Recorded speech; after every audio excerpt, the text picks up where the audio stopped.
Unfurling. An introduction. It was the soft sound of her breathing that woke him up. His nose was tickled by her hair as a tendril moved back and forth over his skin in time with her breaths, while the warmth of her naked body against his sank into him. In that hazy moment of not quite sleep he was disorientated, wondering where he was. The situation wasn't unfamiliar. A bed he didn't know, a naked stranger next to him, blurred memories of the night before. For a split second he was tempted to sigh in resignation, ready to slip away and escape as he had done so often before to many others, both men and women. But she sighed and mumbled something under her breath, snuggling closer to him. The shape of her body was familiar. The scent of her hair, minty and fresh, was worlds away from the musky, sweaty smell that followed a night spent with a stranger. Ichigo blinked the sleep from his eyes and realized that, no, this wasn't just some stranger he had picked up at a club or a bar. This was her, Senna. Her slim arms were wrapped around him, her skin now as pale as his. Years spent in such a cloudy,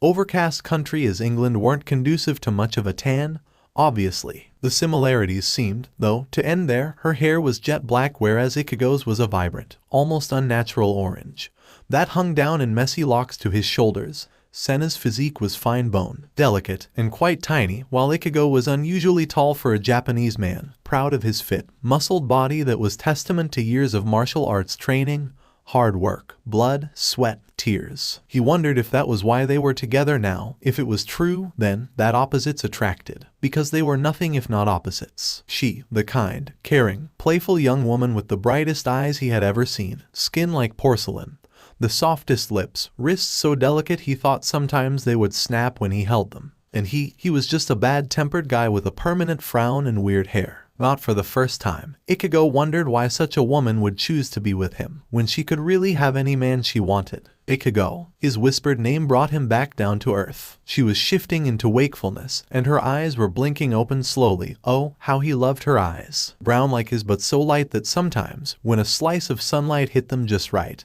they turned to discs of polished bronze, piercing right through him. They were looking at him now with a touch of concern, though still hazy and dark from sleep. He ran his fingers through her fine black hair and smiled. What's wrong? Nothing. She paused and yawned, stretching her arms above her head and almost hitting him in the face. Crap, sorry. Oh, you will be, he teased, grabbing her under the arms and pulling her flesh against him as she squealed with laughter, wriggling.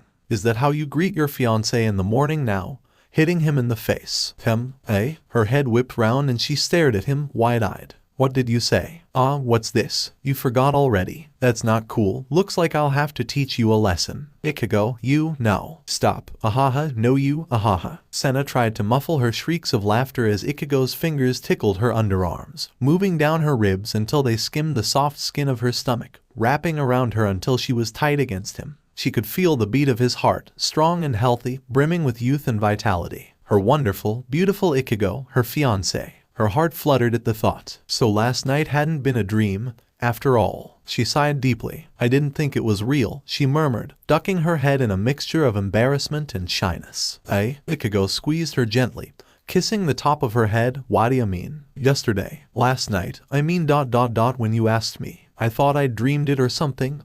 When you said fiancé, I was. Senna's voice trembled a little and Ichigo frowned in concern. What is it? A wide, bright smile spread across her face slowly, like a sunrise. She looked up at him, eyes shining with tears. I was so happy, she whispered. Her voice was trembling and she curled in on herself, pressing against him. You can't imagine it. I was too, he said softly. She looked at him and saw a warm, honest grin on his face, no scowl, no pretension, no hiding. The mask he had lived with for so many years had fallen away. The unnamed shadow which had haunted him since before they'd met seemed to have melted like ice in the sun. There was nothing between them now, no lie, no wall, nothing. He was hers, and she was his. Everything was perfect. Finally, her life was perfect. Ichigo scrubbed his face harshly with the scalding water, squeezing his eyes closed and holding the edges of the sink with white-knuckled hands. His hair was damp and getting into his eyes, trickling water down his skin and leaving trails like unpleasant slimy fingers. The knot in his stomach had not loosened since the night before. If anything, it had only gotten tighter. I asked her and she said yes. Yes, I'm engaged. He didn't know if it was normal to be this jittery, feeling so ... well, he didn't know what he was feeling.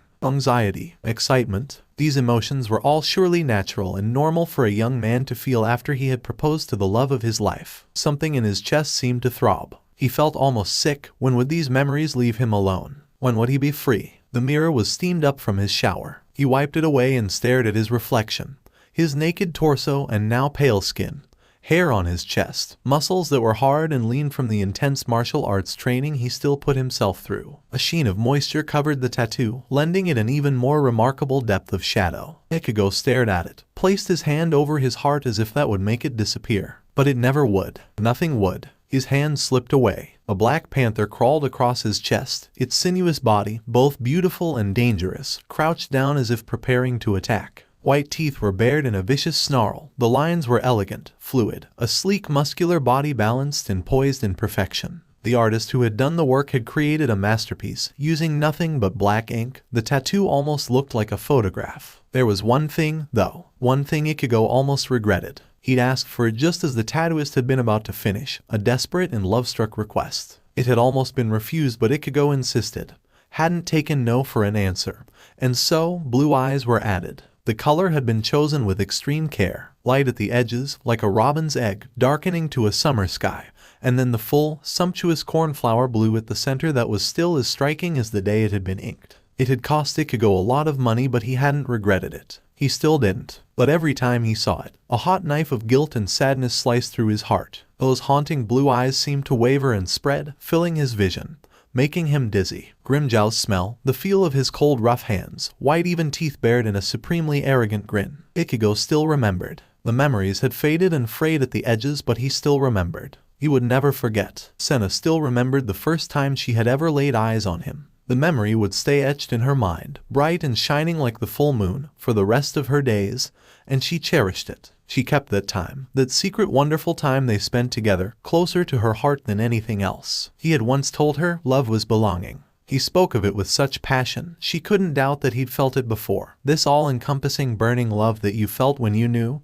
you belonged to them and they belonged to you. Not like property, he'd said, it's more complicated than that. Like ... you feel like they own you, because you'd do whatever you could for them, to make them happy. And they'd do the same for you. You're theirs, and they are yours. Ichigo's eyes had been aflame with something deep and sorrowful. The backlit glow of this almost confession lent a golden shine to his brown eyes. He hadn't been looking at her when he said it. Instead, he was gazing into the middle distance, into some time where she didn't exist. Whether it was the past or the future, she didn't know, but the thought sent a small shock of pain through her heart. She knew who he was looking at. She had seen the photographs, though she doubted that he was aware of it. I guess you've been in love before then, she said, with a small, strained smile. If Ichigo had noticed her being anything other than her usual chirpy, hyperactive self, then he made no mention of it. He just looked at her with eyes that were far away and closed and shuddered, and that same pain from before throbbed in her chest. Why is he so far away? She thought. Where is he? What is he thinking of? It was common enough for people to zone out, she reasoned to herself, but this was something different. Ever since she had met Ichigo during class on that fateful rainy day, she'd known that he kept something locked up inside him, secret and hidden from everyone else. It showed in the way he talked about his past, his hometown and his friends. When they chatted casually about inane subjects like movies and favorite foods, the mention of certain things would spike a light in his eyes,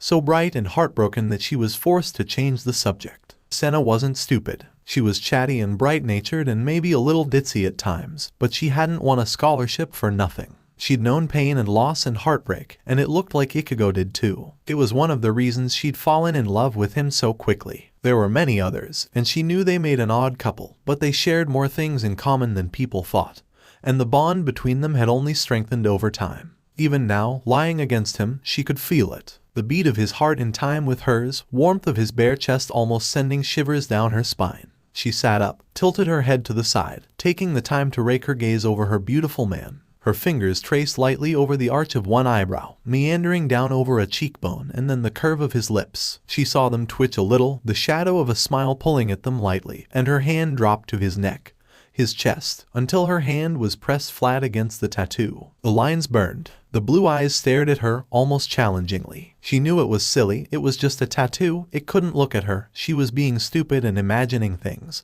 But it was true, nonetheless. How angry it was. Those teeth, that snarl, the way its paw was raised with its claws out, ready to slash at her. She'd never liked it, but had never dared tell Ichigo. Only once had she raised the subject. Once, and never again. The shock and anger that strained the lines of his body hadn't been worth the knowledge, and she dropped the question, eyes to the floor, hands clasped together tightly. He'd let it go. From then on, she knew it wasn't something either of them wanted to discuss. She kept staring at it. On and on that blue seemed to go, endless and deep as the ocean. What was it about? What did it mean to him? This snarling black creature carved into his skin, over his heart. Was it just that man, or was it something more? Suddenly, she ached to know. They were engaged. They belonged to each other. Wasn't that what Ichigo had said? How could you keep this from me? The words escaped her in a pained whisper, her amber eyes brimming with tears. It was more than just a tattoo, she knew that. She'd seen the way Ichigo stared at it in the mirror, his face drawn tight and miserable as he dressed in the morning or after bathing.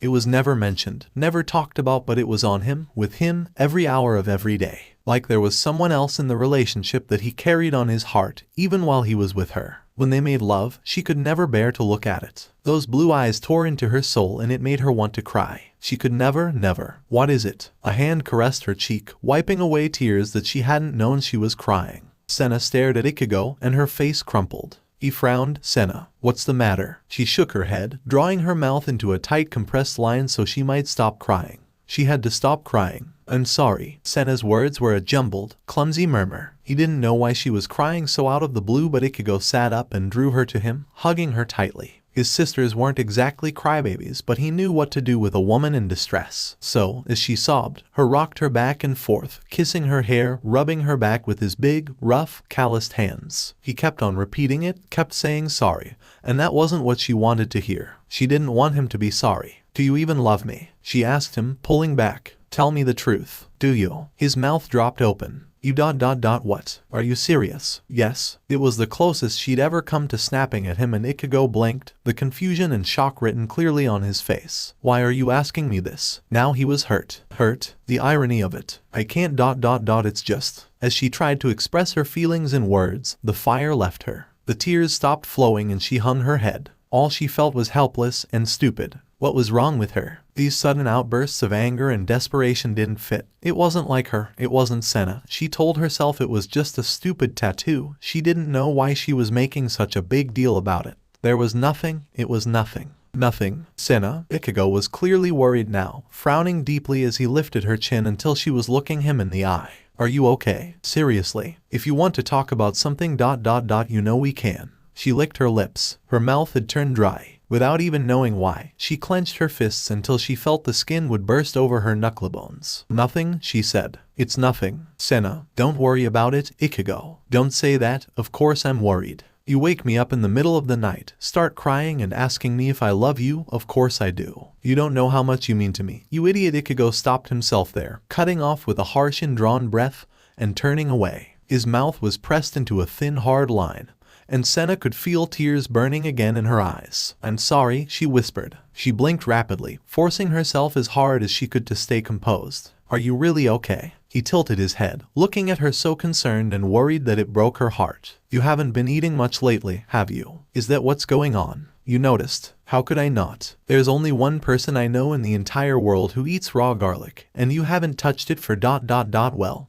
weeks. I had to throw out all your food in the fridge. It was going bad. Garlic is good for you, she tried to argue pathetically, still sniffling. With a small smile, Ichigo pulled her close again, cradling her gently against his chest. Yeah, I know, but not raw and not that much ... And you seem pretty tired too, you know. Now, really? He pressed his forehead against hers. What is it? Tell me what's wrong. What good is a boyfriend if you can't tell him anything? I hate that tattoo. The poison in her voice surprised them both, and Ichigo moved back, staring at her. For a moment he could say nothing, mouth opening and closing like a fish out of water, until he finally pulled himself together and cleared his throat. Well, yeah, I kind of got that impression lately. You can't even look at it. Why? Does it bother you? Obviously it does, she mumbled. It's him, isn't it? The silence that descended was thick and stifling. She didn't dare look at him. She could already feel his burning gaze on her bare skin, raw and white-hot with pain and disbelief. What are you talking about? He asked. He was trying to sound normal, but the cracks in his voice belied him. Senna raised her head and looked Ichigo in the eye. I saw the photos. I wasn't sneaking around, I promise. Just looking through a family album and an envelope fell out and all these pictures scattered everywhere. I couldn't help but look at them. You and that blue-haired man. You got that tattoo for him, didn't you? Ichigo said nothing. He could say nothing.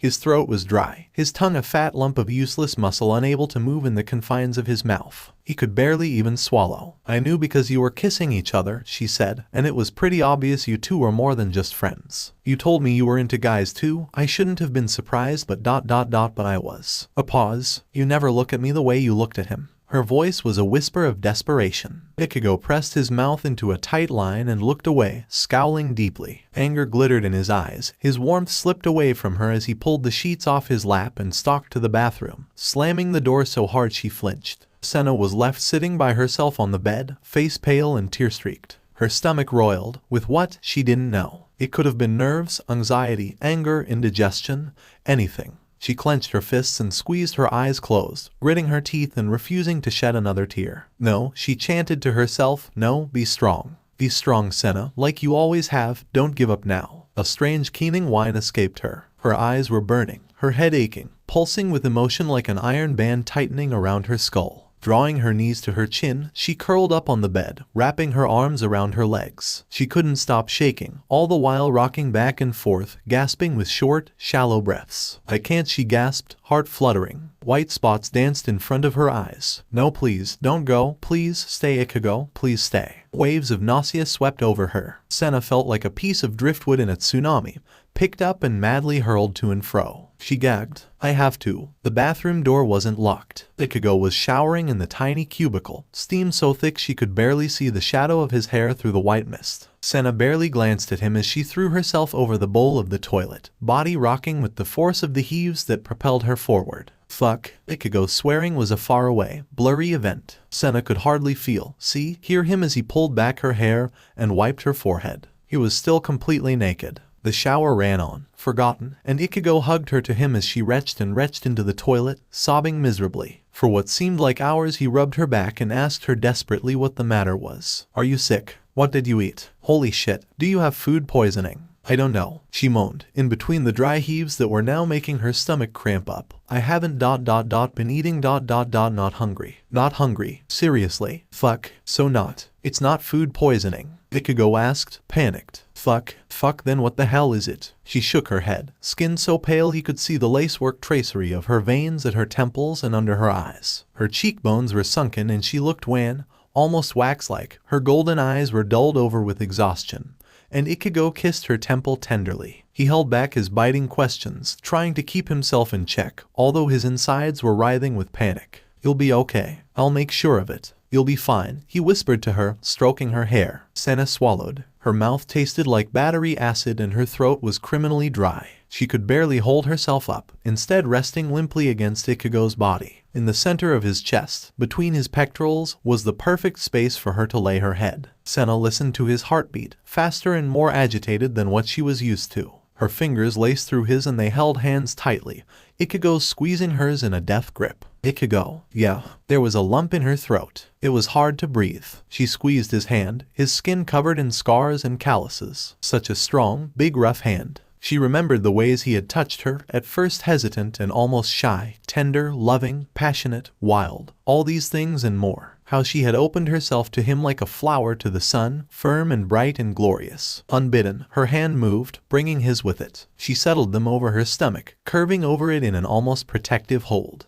She looked at Ichigo. He looked back. Realization sank into him. Brown eyes opened wide. "Well, fuck," he said. Chapter 3, Flight. Surprise. His heartbeat thundered in his ears. Blood was burning in his veins and an iron vice was wrapped around his head, squeezing and squeezing, until he thought his brains would leak from his ears. Again and again his fists lashed out against the punching bag and he reveled in it, in the pain, the impact, the scrape of worn leather against his burning knuckles, the hot sweat pouring down his body. The dull thuds of his punches reverberated in the empty training room. It was late, the sky outside a black that had been polluted into a dirty, washed-out orange because of the street lights. Ichigo had been there for a while now, but the exact amount of time that had passed escaped him. In any case, he didn't care. He didn't. With every punch, another doubt was crushed. He was going to be a father, a good one. His girlfriend, his fiancée, and soon-to-be wife was going to be a mother. Yes, this was happening. Anger rose like bile at the back of his throat and he forced it down. No, not now. Don't think about it, Ichigo. In this world there was nothing but now, this physicality, the burn of muscle and the sting of his eyes as sweat dampened his hair and dripped from his forehead. I can't. His breath came out in short gasps as he stilled, arms wrapping round the punching bag in a desperate embrace. Ichigo pressed his face against its cool surface, closing his eyes and letting his racing heart slow down. Don't think about it, don't think about it, don't think about it. But he couldn't help it. How could he not? The promise of a new life, one created in a simple act of physical pleasure, had shocked him to the core, slicing right through him like a strike of lightning and changed his life. Senna was pregnant, and he had asked her to marry him. What am I doing? He thought, desperate. I can't do this. I'm 23, I'm engaged, I'm gonna have a kid. His chest was heaving. The adrenaline was still pumping through his veins, but slowly he was coming back to reality, realizing that his shirt was soaked through and that he probably smelled like a goat. At the thought of Senna, his stomach did a slow, painful flip. He hadn't seen her in almost 2 days. Give me time, he'd said, just a few days. I need to think about this. She nodded, but he didn't miss the glaze of tears in her eyes. It broke his heart. He didn't want to hurt her. He had never wanted to hurt her. But, Ichigo, you okay there? He jumped, turning round to see his boss standing at the door, watching him with a raised eyebrow. You've been in here a while now,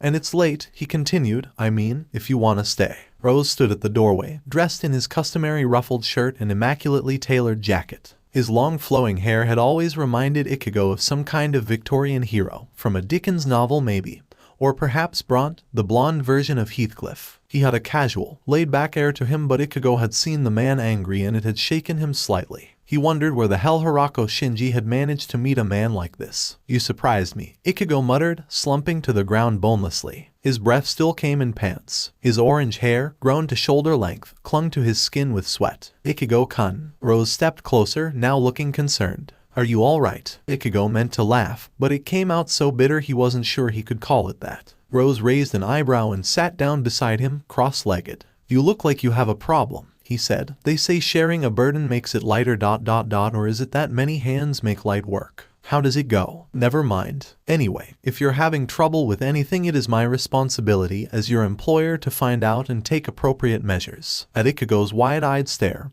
he raised his hands. No, I'm not going to fire you. But, whenever you struggle with something, Ichigo-kun, it always affects you very deeply. I've seen you train here and I've heard about your martial arts skills, so I don't doubt your physical ability in any way. But every time you get into a funk like this, your work suffers. Your language skills are impeccable and I know you work very hard, and I want to give you a chance. So, I want you to tell me, is there any reason you haven't shown up to work these last 2 days? Ichigo's jaw dropped. 2 days? No, I didn't. I didn't mean to ...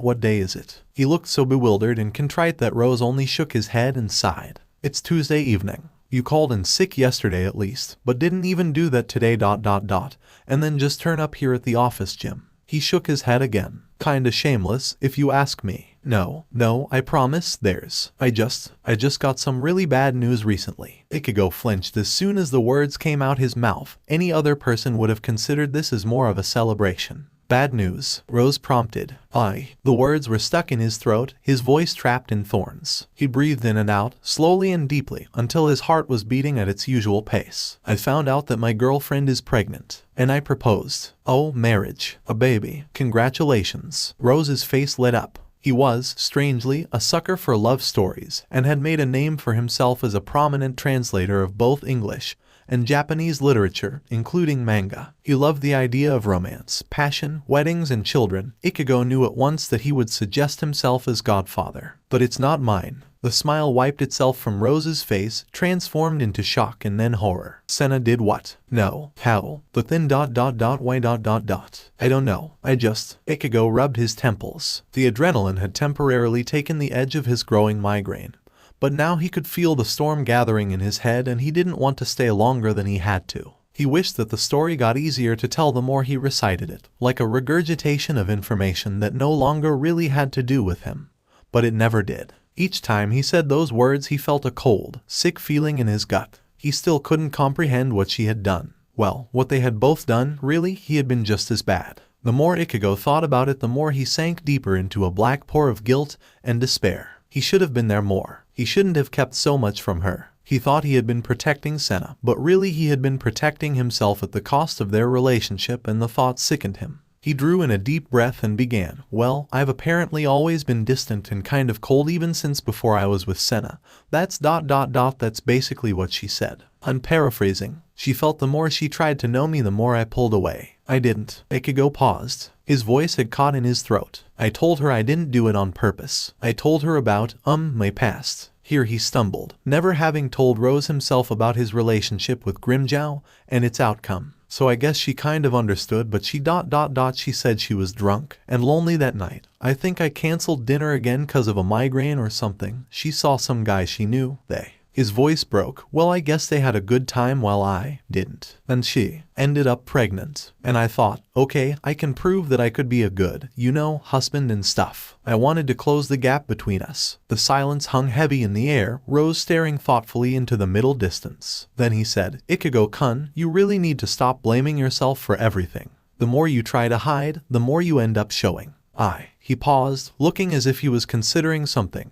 Continued, my thoughts on the matter is that you seem to be running away from something. I don't know whether it's a person or a place or an event that happened in your life, but obviously it affected you badly and I ran from it, Ichigo said bitterly, like a coward. You protected yourself, said Rose gently. It's understandable, Ichigo-kun. We all do it. It's human nature. It doesn't matter anymore. I don't need protection. I never did. There was wild desperation in his deep brown eyes. I should have protected him. I didn't. I shouldn't have. Ichigo felt once again those storms brewing in his head. He could see clouds of fire when he closed his eyes. The pain was so intense. The firestorm burned brighter the harder he struggled to suppress his tears, but he felt them trickle down from the outer corners of his eyes anyway. They fell down to his ears, and it tickled slightly, causing him to rub them away from his face, sitting up. He had somehow ended up lying on his back on the floor, the squishy mats underneath him providing a comfortable alternative for the psychiatric chair. Here, Rose pulled a bottle of water from somewhere and tossed it at Ichigo, who caught it reflexively. It was ice cold and felt delicious when he held it to his forehead.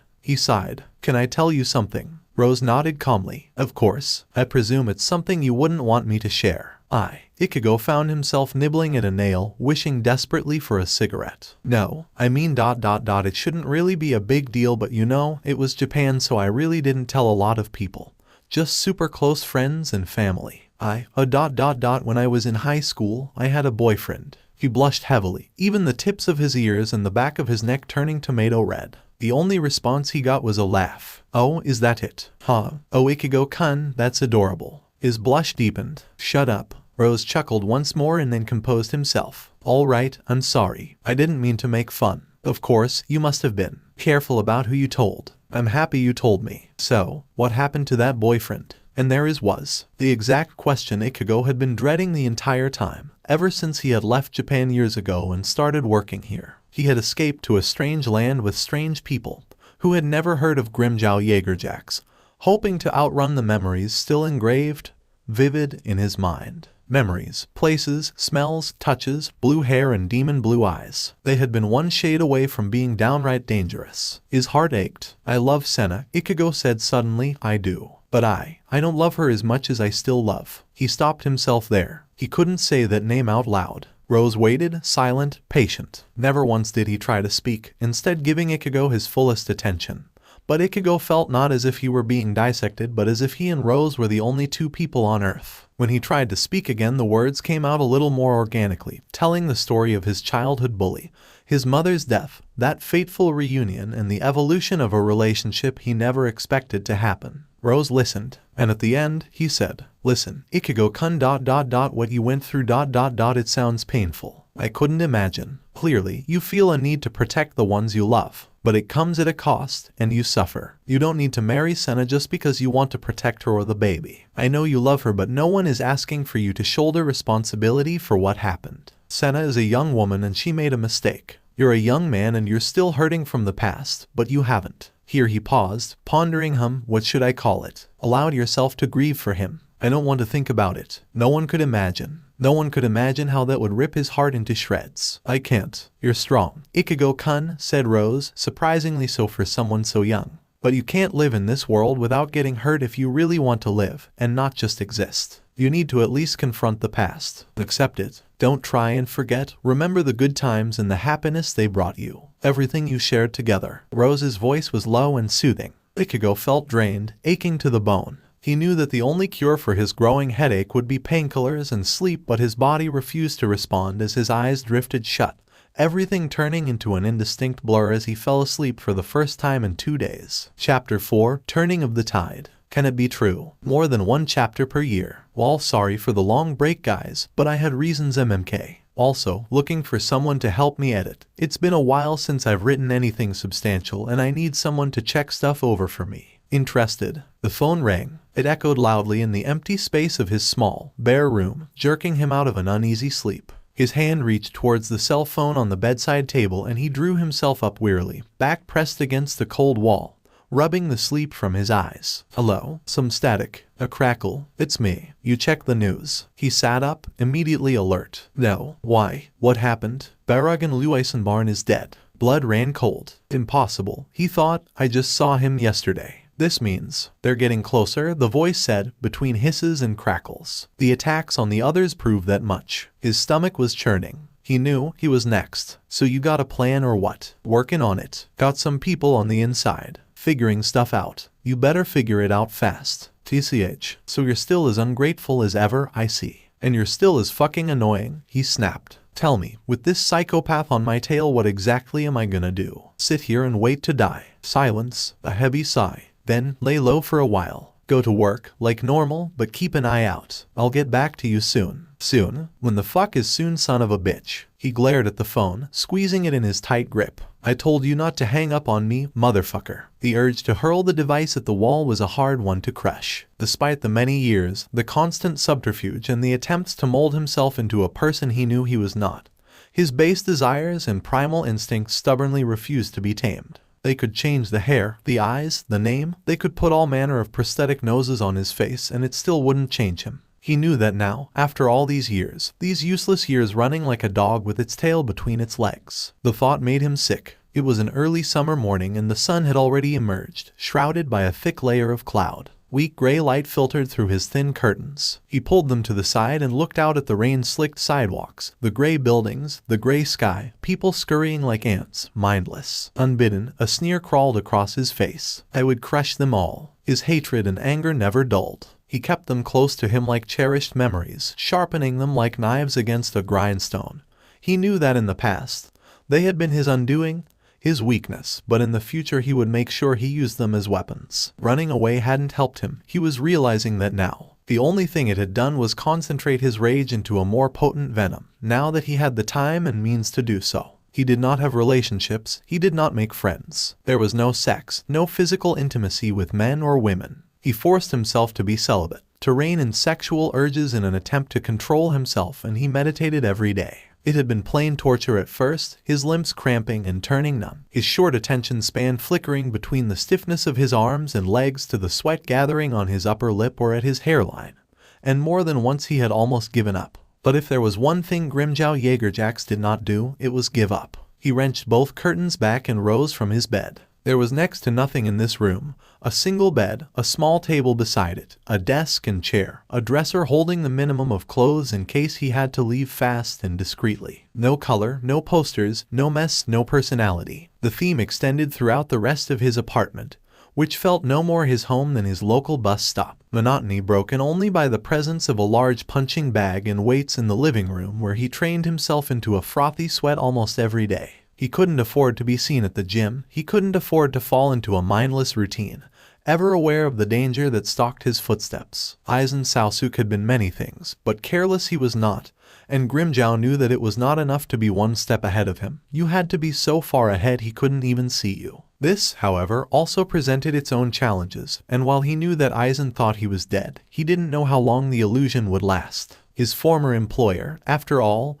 had been a master of illusion. Grimmjow looked around at his barren little kingdom and felt the festering bitterness rise like bile in the back of his throat. He had given up so much, and for what? This flat, empty existence, constantly on the run, constantly dyeing his hair or shaving it, constantly getting eye infections from forgetting to take out his contact lenses before going to bed. He had escaped his prison in Japan for another one here, but at least in Japan there had been. An angry huff escaped him and he ran a hand through tangled, greasy hair. No, he couldn't think about that. He forced himself to calm as he headed to the bathroom for his morning routine, counting slowly backwards from 10 in German, then French, but he couldn't bring himself to do it in Japanese, not when 2 out of those 10 words made up the name of the person he had done all of this for. Ikai 1. Go 5. He stood in front of the mirror above the sink, fingers tightening on white porcelain. He had filled out since those teenage years, gained muscle and bulk and power as he kept himself fit. His hair, now dyed a jet black, was longer and showing baby blue at the roots. In this character as Leon Muller, everything from the color of his eyes down to the brand of his shoes was dull and ordinary,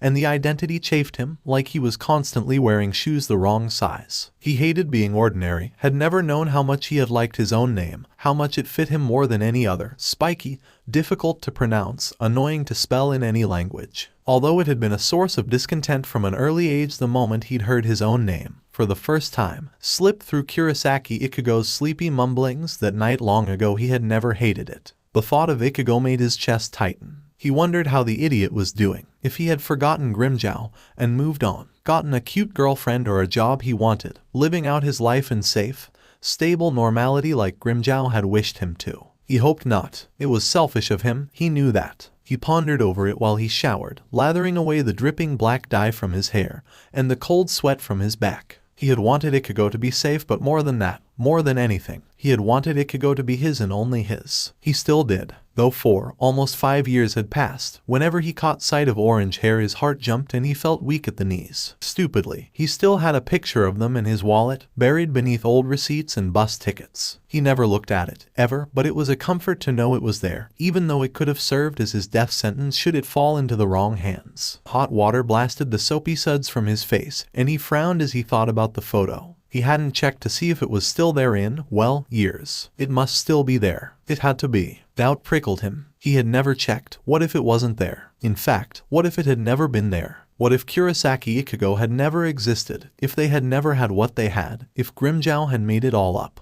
It was ridiculous, but his paranoid mind was buzzing as he rinsed himself quickly and slung a towel around his waist, striding quickly to his bedroom and rifling through drawers until he found his ancient leather wallet. It was full to bursting, and as he appended it over his bed, dozens of scraps of paper tumbled out. Receipts, bus tickets, a few coins, some bills in various denominations. He checked inside the wallet. Nothing. Heart beating hard against his ribs, he spread the papers out with wet hands, scrabbling madly, looking for a flash of orange. There was no photograph. Fuck. He looked under his bed, squinting in the dark. Something dusty, flat, slightly lighter than the pale wood of the floor. Was that? Yes. Grimmjow reached out an arm and slid the mysterious object towards him, carefully trying to avoid scratches or rips. It seemed to have lain there in the dark for a while, and he wondered when he could have so carelessly dropped it. He wiped his hands on the towel round his waist and pushed back his wet hair, carefully smoothing away dust and grime. The sound of his drumming heartbeat throbbed in his ears, and time seemed to slow down and freeze as he looked down at him, his Ichigo. 5 years in the past, with warm brown eyes and messy orange hair that had never been under control no matter how much Ichigo struggled with it. He felt like a spear had pierced him through the chest. His hands were shaking. As if on autopilot, he stood and walked to his dresser, searching through the drawers until he found an old, tattered shoebox that was almost falling apart. He hadn't dared open this for so long, just as he hadn't dared look at that photograph. The glass ornament he had gotten for his birthday, a panther tucked into a small circle. A flat stone from the time Ichigo had tried to teach him how to skip rocks. A dried orange maple leaf. Ticket stubs from movies together. A receipt from the time they had gone to an all-you-can-eat hot pot restaurant and eaten so much the servers had actually written stop on their bill. He couldn't help the tiny smile that pricked at his lips. They had been so full, close to bloated, and had happily floated back home and cuddled on the sofa, barely getting past the opening credits of the film they'd picked before falling asleep. Happy memories like that were the worst thing. Almost as bad were the memories of their childhood, of tears and crying and relentless anger. But all of that had been forgiven and forgotten. He couldn't imagine how Ichigo had done it, taken those years of hatred and enmity and simply waved them away with smile. But he had. Grimmjow knew he never could have, had their roles been reversed. I want to see him. The desire, always present, had been twisting tighter and tighter in his gut for months now. Ever since the first attack, when Coyote Stark had come so close to death that Grimmjow hadn't been able to sleep for days. Not that he particularly cared about the man, though they'd met on numerous occasions. No, Stark acted as a barrier against what was sure to come, against Aizen's ungodly wrath towards those who had betrayed him. Stack and the others were merely shields, and their deaths mattered to him only in one sense. It was a deeply selfish thought, and Grimmjow found he couldn't care less. He had been running all these years now, and it was still no use. It would be found. They all would. He would be found, and then he would die, most likely in the most horrific, painful way he could imagine. And for what? If he'd had the power to reverse time, he would have. He would go back and undo everything. The drugs, Aizen, the fights, his mother, hurting Ichigo when they were younger. He would go back and he would have stopped himself from becoming this pitiful, cowardly mess, the exact opposite of everything he wanted to be. The regret overwhelmed him like a tidal wave, almost taking his breath away. Then, crystal clear, it occurred to him. What if, instead of the prey, he became the hunter, like a stone sinking into a clear, deep pond? The idea resonated deeply within him. It fit him. It felt right. Grimmjow did not sit well being pursued. He was the pursuer. He was the hunter. He always had been, and it had been delusional to pretend otherwise. He knew he had the capacity to kill, just like any other human being, and he also knew that there were few people in the world he would regret killing. Aizen Sasuke was not one of them. Muscles tensed. He went back to the bathroom, wiped the steam off the mirror. Shocking blue eyes, hair that still clung to the remains of Inkai black dye, a chin that always jutted out stubbornly in defiance, a mouth that still twisted in a sneer no matter how hard he tried to stamp the habit out. He put his hands on the sink and leaned closer, closer, until his nose was only inches away from the surface. He looked into his own eyes, searching deeply, questing to find depths as yet undiscovered. Now that he knew what he had to do, there could be no more uncertainty. No more running. No hiding. No changing. No more. He had reached the end of his tether. There was no other way out that he could see. He had tried for so long to chain the animal inside of him, to take away its fangs and claws. But now he saw that he needed it. He knew what he needed to do. The moment he stepped out of the plane doors and into the warm, sterilized air, he knew he had made the right decision. The knowledge that within a few hours he would be home again.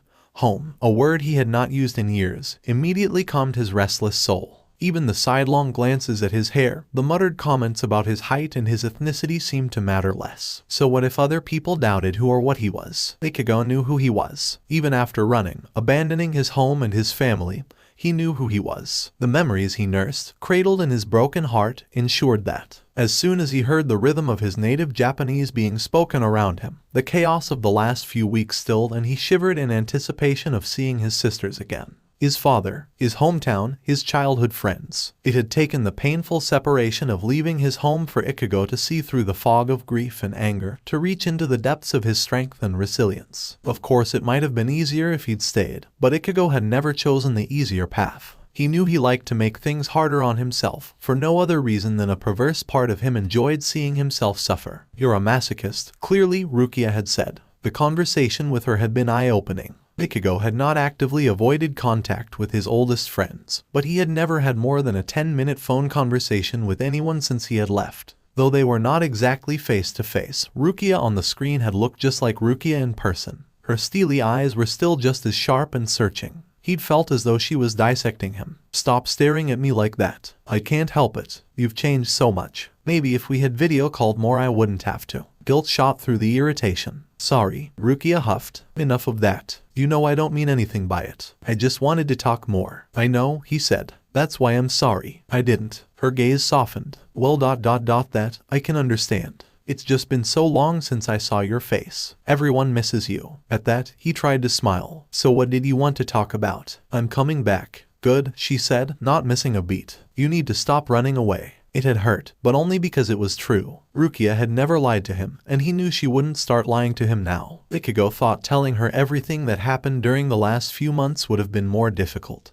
But he had forgotten how easy it was to get along with Rukia. Though they hadn't spoken properly in years, the words came as freely as though they saw each other every day. "Home will be good for you. We need to catch up. You obviously need to talk about whatever is bothering you." She had obviously not missed his downcast gaze and forced attempts to smile. The thought of talking about all that had happened dampened his good mood somewhat. A large stone of nerves and anxiety sat heavily in his stomach. He barely noticed passing through border control or the wait between picking up his luggage and the train journey home. His blank gaze sat upon the window while beyond the concrete jungle of Tokyo transformed into wider suburban houses, further and further apart until all of a sudden they were passing rice paddies and slipping through mountains. He sat up, eyes clearing. Sudden homesickness made his chest clench tight. London had had its similarities to Tokyo. They were both cities, after all. But he had never seen such countryside in England. It was spring, and he had arrived just in time to see the cherry blossoms flower, adoring the fields in snowy puffs of delicate color. Petals were already fluttering in the breeze. There had been some trees here and there in the city, but here they lay twisting in one long ribbon alongside the train track. People were murmuring and taking pictures with their phones, the low chatter, the hum of the train. The sight of fragile white-pink flowers that since childhood had symbolized a fresh start, eventually smoothed away the tremors of anticipation that made his fingers twitch. He would see Yuzu and Karin again. His father. He would walk those streets after so long. How would it feel? His excitement was reviving. He already knew what he wanted to eat first, watch first. But no, he needed to take a bath before he did anything else. Baths were different in the West, long and shallow and uncomfortable to lie in, and he hated them. He wondered whether to ask Yuzu to cut his hair or not. Ichigo had never known how much he had missed his family. He had thrown himself into his new life in London. His new job, learning a language that irritated and enticed him in equal measure even as its intricacies escaped his grasp. It was an easy language to learn but difficult to master, and no amount of schoolwork and self-study had prepared him for the incomprehensible accents, the speed with which people talked, the countless slang words. He had been so overwhelmed, but devoted himself to studying, spending sleepless nights in the office where he worked as an assistant until Rose had gently reminded him that he was no longer in Japan. It isn't for work, Ichigo had said, this is for me. He knew he had determination in spades. He had been determined not to miss his family. He knew that he was going back. At some point, they all knew that. So what point would there be missing them? But he knew the truth. If he started thinking about his family, his thoughts inevitably turned towards someone else. It had been easy at first, to run, to hide, to delve into his fresh new world. Hundreds of languages and cultures woven to one another to create the rich tapestry that was London. And he had reveled in it. He had always been considered different, an outsider in his native country, but here, being an outsider was the norm. It was celebrated, it was called being an individual. He could be himself. There were no stares at his hair, comments about his height and his face, whispered arguments from even children about whether or not he was a gangster. Ichigo had never felt such freedom, and he drowned himself in it, so deeply he had almost forgotten where he had come from and what he was running away from. Almost, but not quite. So many of his friends from London had tattoos. It was seen as art in the West, not shunned or made taboo, and he had been obsessed. He had attended sessions with friends getting tattooed and spent the entire time flicking through portfolios and magazines. Over time the idea persisted. He had told Rukia, and she had warned him that he couldn't go to onsen anymore if he did it. He did it anyway. The skin on his chest prickled. His fingers pressed against the lines of ink hidden by his clothes. Ichigo could see those blue eyes everywhere, the color haunting him. It was in the sky, reflected in the water. Stupid of him, really. If he had really wanted to forget Grimmjow,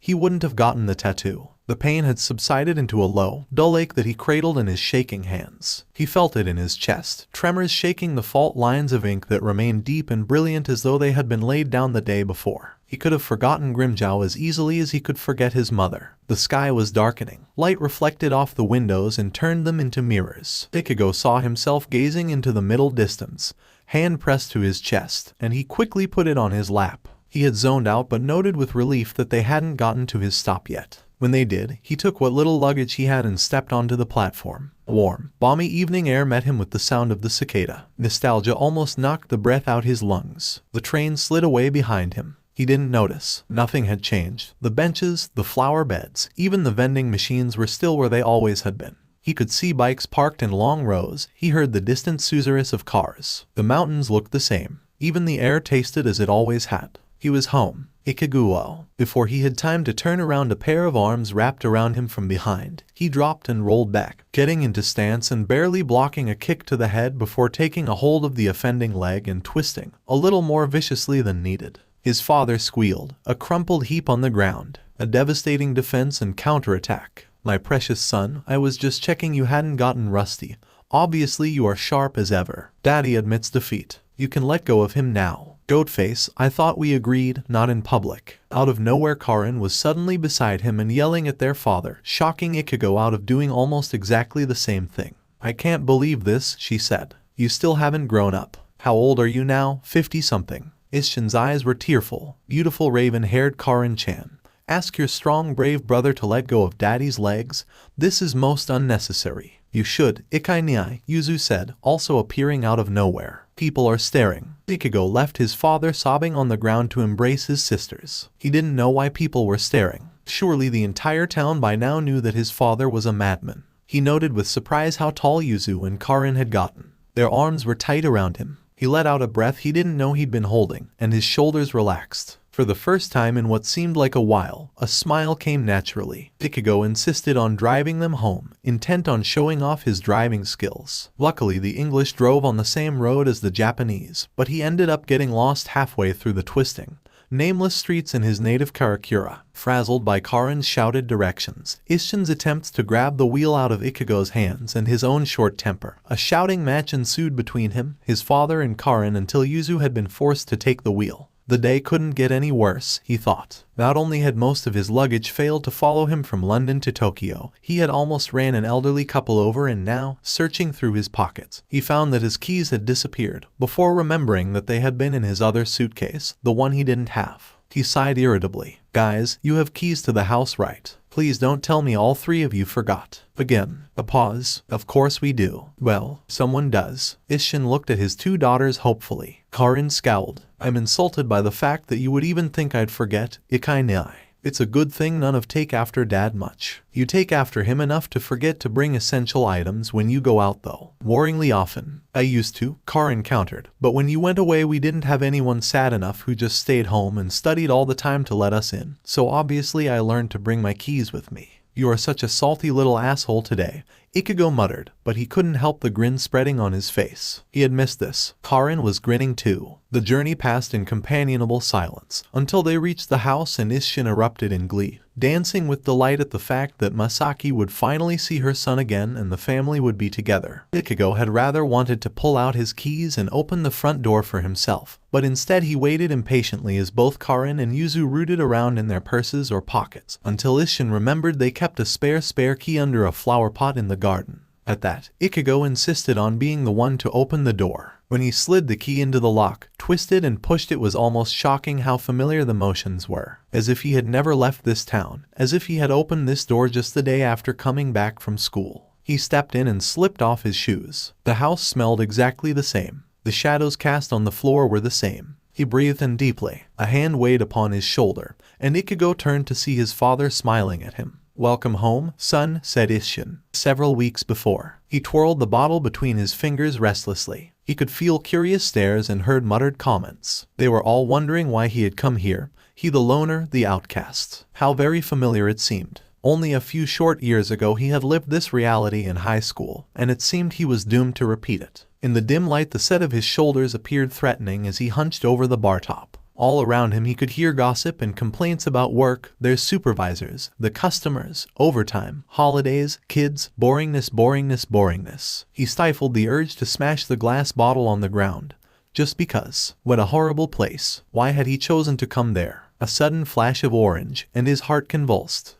That's why. The beer was warm and tasteless and made him scowl. Grimmjow had never been a big drinker, mostly thanks to endless summers during childhood being forced to taste the latest wine or craft beer his father had attempted to make. That obsession had lasted quite a while. A sudden movement and Grimmjow forgot the beer. They were moving, leaving. He dumped a handful of cash on the bar top and tried to discreetly follow them out. He pulled a hat over his hair, wrapped a scarf around his chin and neck and pulled up the collar of his long winter coat, thanking the bitterly cold weather. Outside, the air glittered with frost. Even through the scarf his breath gusted out in a cloud. Sidestepping and sneaking, he followed them. Not that it was difficult. He had expected nothing from Ichigo, knowing how oblivious he was in general, but he had expected different of Nell and especially Aberai. He knew for a fact Nell was sharp as a tack, and Aberai being the high-flying celebrity he was now should have known better than to just wear a hideous scarf and sunglasses and expect to pass incognito in the city. The three of them weren't too far ahead. Snatches of Japanese conversation drifted back to Grimmjow, peppered with German and English words or phrases. They seemed comfortable with each other, laughing and joking, and seeing Ichigo's mouth quirk and a sardonic smile caused a twinge of something bittersweet in him.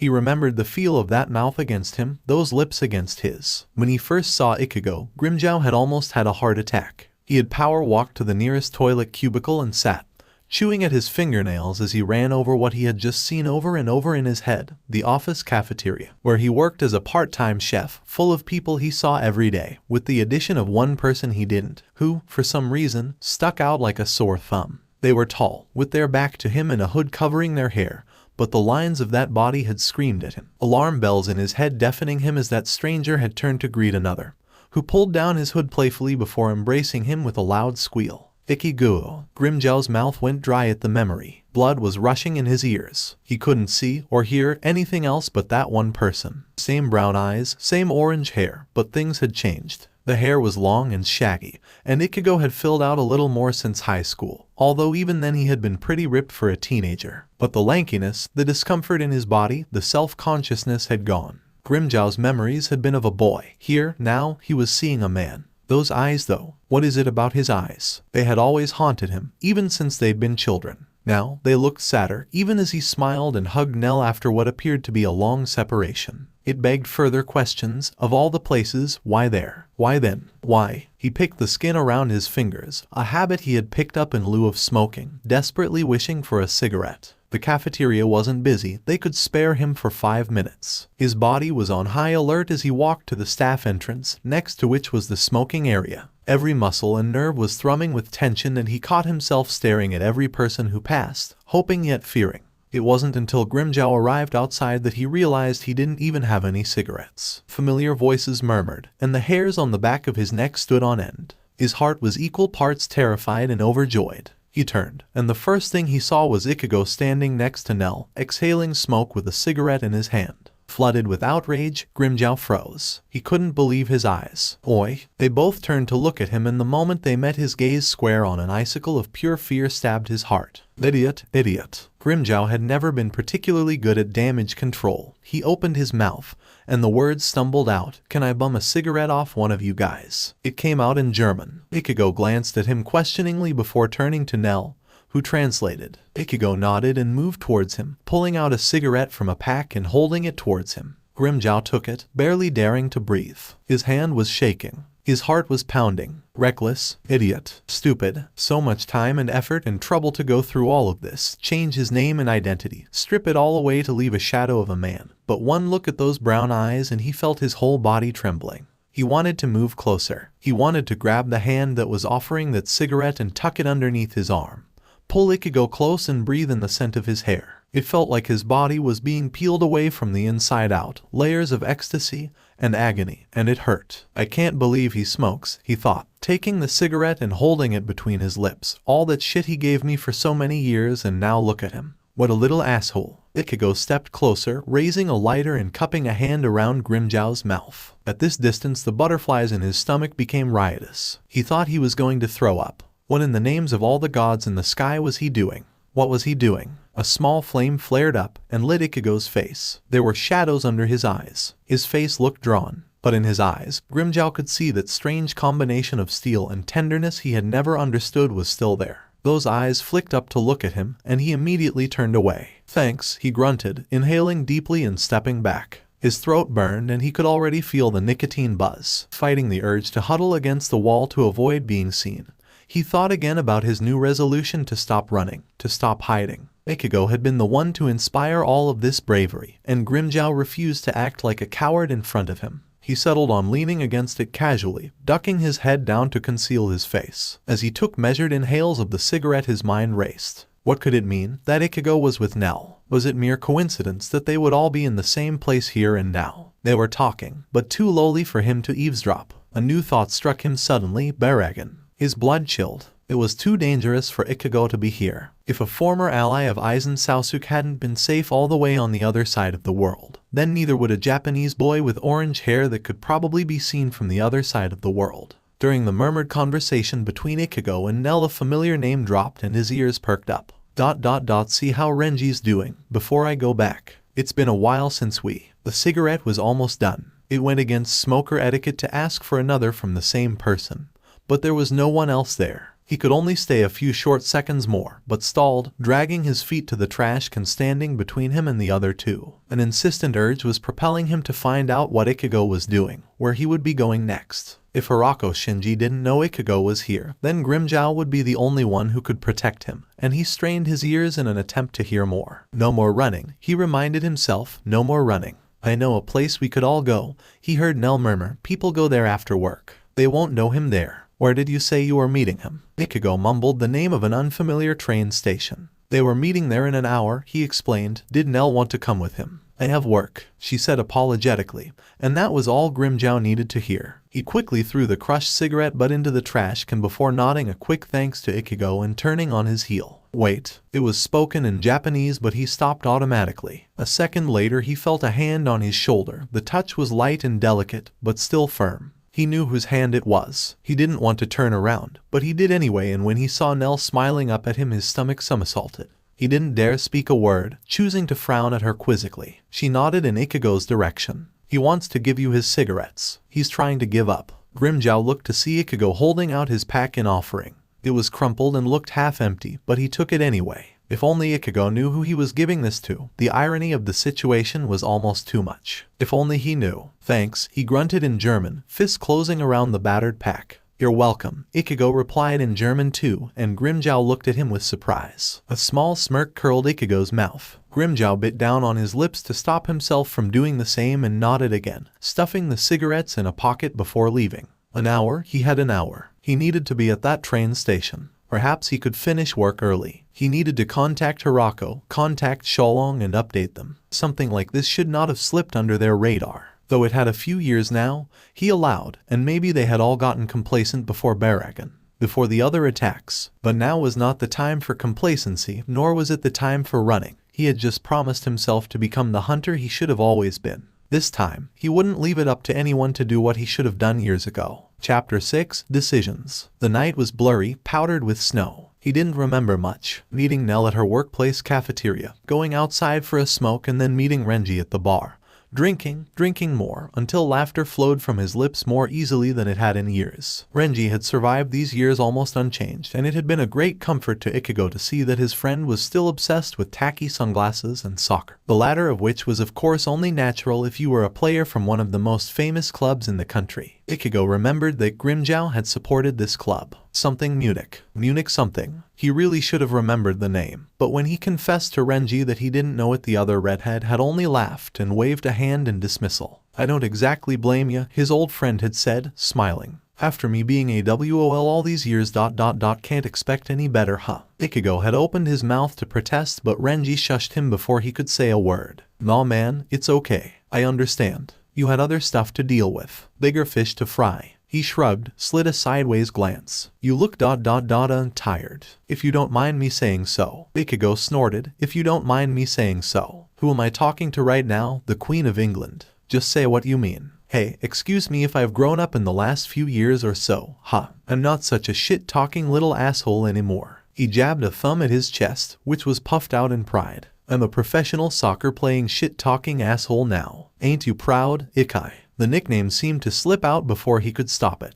The low chatter of the people in the bar around them seemed to fade. Renji paused a beat, then took a swig of beer. Ichigo didn't know if it was the alcohol, but he looked like he was blushing. Sorry, Renji said roughly, I shouldn't call you that. I don't have the right. I've been a shitty friend. Renji, stop it. You know it's true. You know it. Everyone knows it. I know it. But he was struggling, opening and closing his mouth. Finally, he settled on, I didn't know what else to do. I did it because ...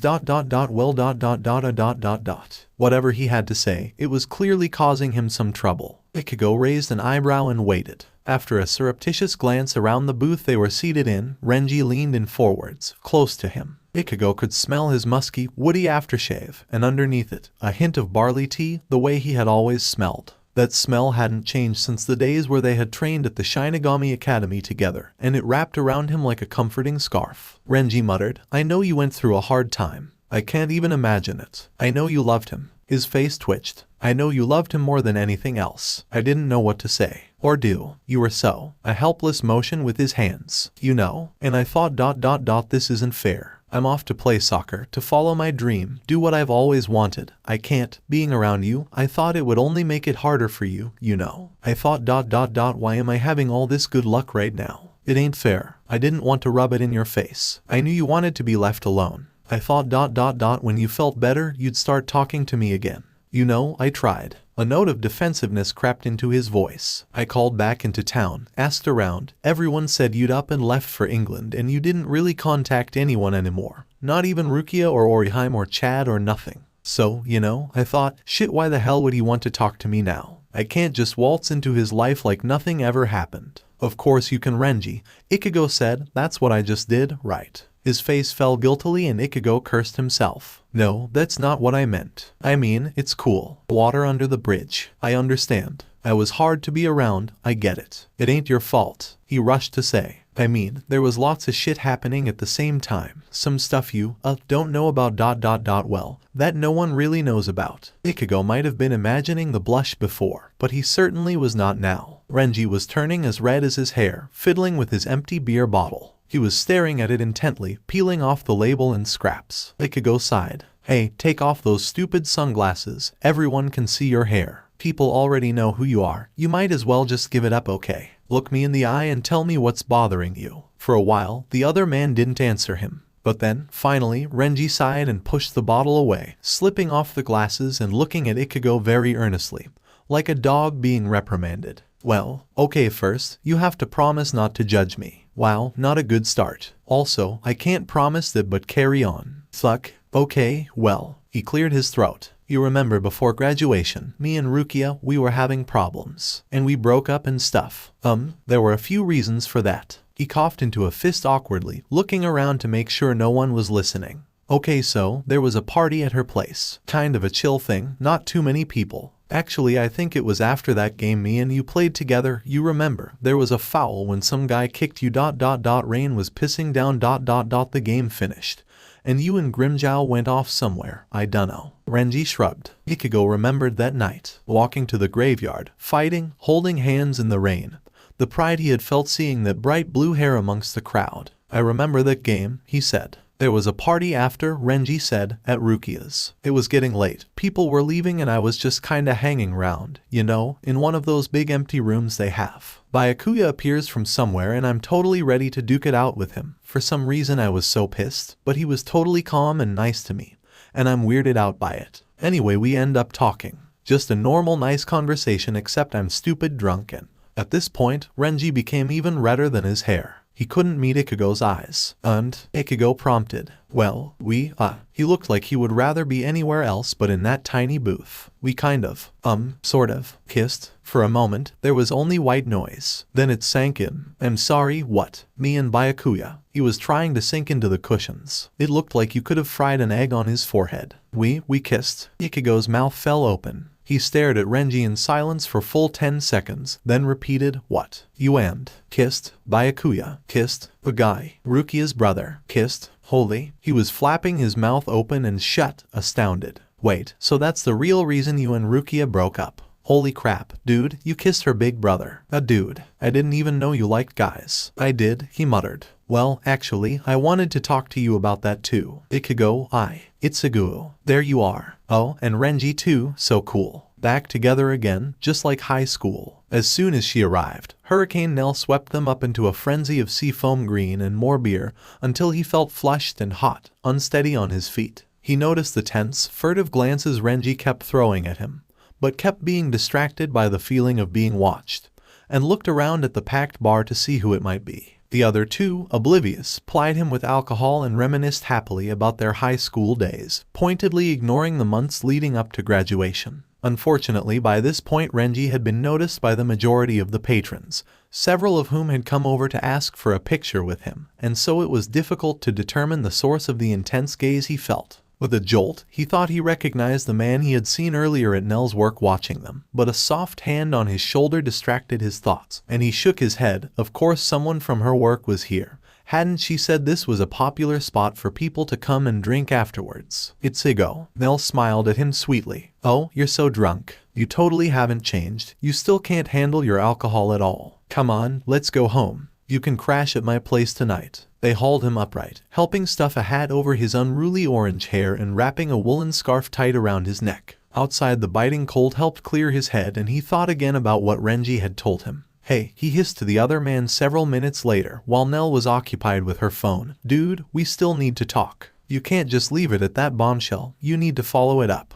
I know, Renji hissed back, but we can't exactly talk about it now. Nell's sudden gasp stopped them both. Oh, no, guys, wait. I think we're going the wrong way. She turned in a circle, looking intently at her phone. Yes, definitely the wrong way. I'll actually never come to this bar, Suo. I'll be honest, I'm not sure where we are. Renji seemed to perk up. Oh, me and Ichigo'll wait here then. Maybe go ask someone. My phone's ran out of battery. But there's no one here, Nell said. They looked around. It was past midnight and a light snow had begun to fall. The street they were on was narrow and crooked, with small dark alleyways branching off here and there, and there was no one else in sight. We'll wait there. Away from the snow, Renji pointed to the entrance of an alley, which opened up next to a small bakery. A sign in the shape of a fat loaf of bread with a smiling face was swinging gently in the breeze. Just find this happy bread place when you come back to find us. It's probably better if you go ask alone. No point in all three of us wandering around getting cold and cranky, huh? Nell frowned. That doesn't make any sense. You guys should come along too. What if I get lost by myself? Just call me. You have my number, right? But you said your phone. He pushed her along gently. See you. She gave him a strange look but didn't protest, pulling her hat down firmly over her ears as she left to ask for directions. As soon as she was out of earshot, Renji grabbed Ichigo's sleeve and pulled him into the alleyway, past several overfull trash cans and dumpsters. The wind died down almost immediately, and though it wasn't exactly cozy, Ichigo could finally tug down the scarf to his neck and breathe without the saliva in his mouth freezing solid. Wow, real smooth there, Renji. You're still a master of subtlety, I see. Shut up. At least we can talk now. What if she does get lost? You know how bad Nell is with directions. Renji flapped a hand. She'll be fine. At least she speaks the language. Anyway, you wanted to talk. Yeah, but I needed to tell you something. The urgency in his voice stopped Ichigo short. I was going to tell you at the bar, but Nell barged in. The truth is, he seemed to fight with his words again. Ichigo waited, scowling with confusion, until Renji grabbed his shoulders tightly, eyes as intense as Ichigo had ever seen them, and the confusion become concern. Hey, are you okay? I'm okay. Well, not really. His skin was almost green. He seemed so nervous. Clashing with the red hair, Renji looked like some kind of ridiculous Christmas mascot. The fingers around Ichigo's shoulders tightened. There was just, I needed to tell you something important. I tried to, just there, but Nell. Anyway, you remember, in high school, we used to fool around and pretend we were, together. Remember? Yeah, I remember. Us, well, I know it was just, pretend or whatever. For fun. For you. And it was pretty funny for me too, at first. The cogs were slowly winding in his head. Ichigo thought he knew what his friend wanted to say, but he couldn't believe it. But, in a flash, Renji's hands were tucked under his armpits and he shuffled awkwardly, looking at the ground, the sky, the wall, anywhere but Ichigo. But after a while, I wasn't really pretending. A beat. In the space of just a few hours, Renji had dropped 2 massive bombshells on him and all Ichigo could do was stare, his mouth open and shut like a fish out of water. He felt like it had been happening to him a lot recently. You mean, you liked me? As in, you liked me? The only answer he got was a grunt and an evasive sideways glance. Renji's skin had turned from green to white to red, and in any other situation Ichigo would have been impressed. You liked me? When? How long? I didn't. I had no idea. Of course you didn't. No one did. I didn't tell anyone. He shrugged. I guess maybe when you started hanging out with him so much after just being one of my best friends, I was jealous. And I thought, well, we're close but it's okay. People are allowed other friends after all. He looked straight into Ichigo's eyes and smiled a little sadly. But when you told us about you and him being together, it felt different. I never felt like that before. When Rukia told me about other boys while I liked her, yeah, I was jealous but I could still sense she liked me, But I knew you didn't like me like that, even if you pretended you did. It was just a game to you. Renji. Ichigo stepped closer to him. This time, it was he who grabbed the other's arms, shaking him slightly. I had no idea. If you had told me, I would have totally stopped. I didn't want you to, the other man said, with a twist of the mouth that was more of a grimace than a smile. I'm pretty sure Rukia figured it out, towards the end. When I told her about Byakuya, she mentioned you, but I was so sure I'd hidden it well. You know how low-key I like to be. You're about as low-key as an atomic bomb, idiot. Ichigo's voice was soft. He and Renji were standing very close. Snowflakes had alighted on long red eyelashes framing dark brown eyes, eyes that he thought he had known so well all those years, and he had never even suspected. What would happen if I kissed him right now? He thought, does he still like me? Is this why he stopped talking to me? Because he felt awkward. He didn't want to tell me. Renji, you phenomenal idiot. The world shivered around them, just an instant floating in time where any possible action would have changed the path of his life. He had felt moments like that before, paths branching into other paths, the road he walked coming to a crossroads. Just a millisecond of hesitation changed everything. Those lips were right in front of him, slightly parted and dry from the cold. If he kissed Renji, an ear-shattering metallic crash almost made them both jump out of their skin. Fuck, what the shit was that? They looked around wildly. At the mouth of the alley, a trash can was on its side, garbage and black bags scattered on the snowy ground. They looked at it, then at each other. What the hell? Renji muttered, striding towards it and poking a bag with the toe of his boot. He looked around. It must have been a fox. Ichigo cleared his throat. He couldn't believe what he had been considering.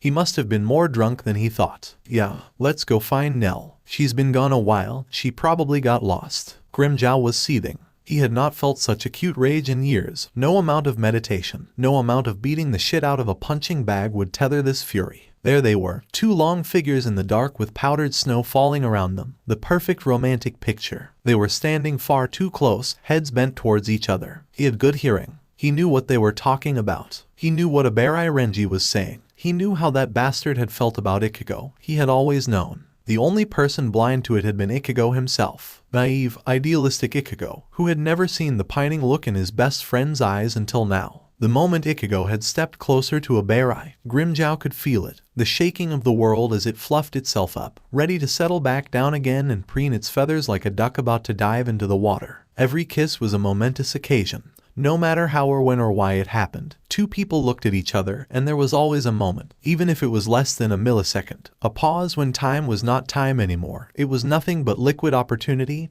and what if and I want to. There was no thinking on his part. Of its own accord his leg up and kicked the trash can. It fell to the ground with a satisfying, deafening crash. Perhaps he had overdone it. There was a dent in the side. It had flown several feet away from its original position. There had been no reasoning, no second guessing. His mind had not been screaming, what in God's name are you doing, you dumb fuck. But now it was. Get away, get away, get away. He turned. Fuck. Neliel was walking in his direction. If she saw him, she would recognize him. She had eaten at the cafeteria numerous times, enough to tell him that she loved what he had done with the menu, how he had turned the place around. And he couldn't go into the alleyway. The other two were approaching. He could hear their voices getting closer. Think, Jaegerjacks. A deep breath. He had gotten himself out of worse situations. Come on, think. He started walking briskly away from all three of them, in the opposite direction. If he walked for 5 or 10 more minutes, he knew there was a train station this way, and despite the late hour there would be several bars still open and some night buses still running. He was a normal person, out late at night after a party at a friend's place, taking the bus back home. That was it. Nothing suspicious, nothing suicidal, nothing crazy, like endangering the lives of the man he loved and the people he loved. The word love popped up in his mind like a balloon breaking through the surface of a body of water. Grimmjow almost faltered but kept walking. His heart was hammering a short, staccato rhythm against his ribs, and when he slid his hand into a pocket he felt the crumpled pack of cigarettes Ichigo had unknowingly handed him that very same night. What the fuck am I doing? He whispered to himself. I still love him. Knowing this and realizing this were two ideas that were worlds away from each other. He had known, really, that he still loved Ichigo. Why else would he continue to live such a shadow of a life? Why else would he keep those mementos of their time together, despite the risk it posed? He had known, yet he had not realized, until those two heads, orange and red, had drifted closer and closer to each other, that he would rather have died than see Ichigo kiss someone else. His pace quickened. There were many things to do. Hirako Shinji had to be informed. Shalong had to be contacted for an update of Aizen's behavior. Those who had survived had to be tracked. Ulquira, Yami, Shale, countless others. Grimmjow knew for a fact Zomari Leru would be searching for him in France, while Ulquira would be doing the same in Germany. So far, he had managed to avoid them. Many had chosen to betray Aizen, having been approached by Hirako and his team based on Grimmjow's guidance. But out of those several had clearly been assassinated. and he didn't know who was next. He didn't know how much Aizen knew. If Ichigo had already been seen here, what would happen now that he and Ichigo were now, impossibly, both traveling down parallel roads? He thought of statistics, the probability of a comet smashing into the Earth instead of passing it by. What chain of events, what kind of impossible numbers, endless situations did it take for this kind of thing to happen? Grimmjow had never believed in fate or destiny or God, but right now they were all testing him. As soon as he arrived home, he slammed the door shut, locked it, and closed every window. Holding himself away in his room, he searched for his latest disposable phone and hoped against hope that he would be able to make an outgoing call. So far, in all these long years, he had never once attempted to contact Hirako Shinji, but his gut was telling him that now, it was time. It rang once, twice, 3 times. He waited for someone to pick up, but no one did. He couldn't leave a voicemail, an obvious security measure. Of course, every step designed to keep him safe only ever ended up causing him maddening frustration. Come on, you motherfucker, answer your goddamn fucking phone. The time difference was irrelevant. This news was worth waking up for. He tried again and again and again, but no one picked up, and Grimmjow was on the urge of hurling the useless device out of the window, until he stopped himself and took a deep breath. This isn't the end, he told himself firmly. I'll call someone else. Shalom. No, what if he's with Aizen right fucking now? Fuck. Who else? Not Ilforte. No one with Hirako will pick up. Dad. Fuck. It was his only choice. He dialed, it rang, and his father picked up almost immediately. Hello, it's me. I don't have much time. I need to get in contact with Hirako. A deep, indrawn breath. What are you doing? This is dangerous, you know, he said. I know what he said, but things have changed fast. Baragan is dead. And and Kurosaki is here. Grimmjow could not bring himself to say Ichigo's name. That name had only ever been whispered into orange hair, into the delicate shell of Ichigo's ear, the curve of his neck. It had been said during rainy nights curled up in bed together, long fingers stroking through blue hair until he fell asleep to the sound of his own name chanted like a hymn. He had never said it aloud to anyone else. It was private, a prayer, an answer to a prayer. The silence on the other end meant his father was disturbed. For once, he was being serious, but then this was a serious situation and he knew it. I'll contact him now, his father said. Don't do anything stupid. Call in sick for a few days. Understand? Yeah. A pause. I love you. Please don't be stupid. Too bad.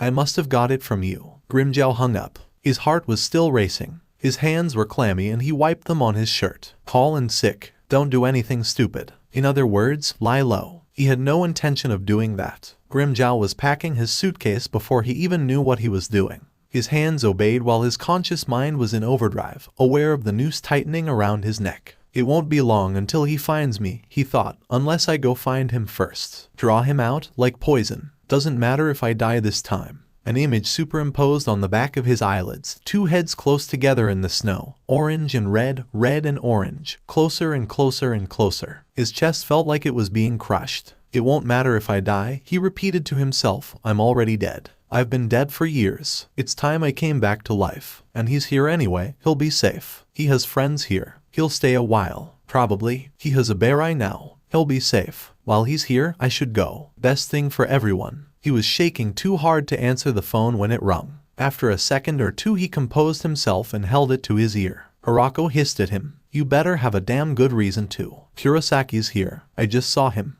What? Grimmjow explained, in a clipped voice, the encounter with Ichigo at his work, Baragan's recent death, the possibility of being discovered. He left out the part about following the 3 friends from the bar and kicking over the trash can. Somehow he thought it wouldn't go over too well. I decided recently, he said, there's no use running away. He'll still catch me, like he did the others. Like he almost caught Stark. You can't decide anything. Hirako, listen to me. This is my life. I already died once, I can do it again. Like I said, I've decided. Remember, you had that plan. The plan, a sigh. Oh, that plan, right? We'll put it into action now. Don't argue with me on this. How long have we been chasing our tails here? How many people have died because of it? You and I both know running and hiding is useless. It saved your life. If you can call this a life, this is too fucking much. Hirako exploded. We have not worked our asses off for years for you to just decide one day that you've had enough and come running back. You know how much organization this stuff takes. Weeks, months, years of planning, mountains of evidence, and he's still out there oozing around somewhere. You think you can solve this by yourself? Of course not. That's why you have that plan.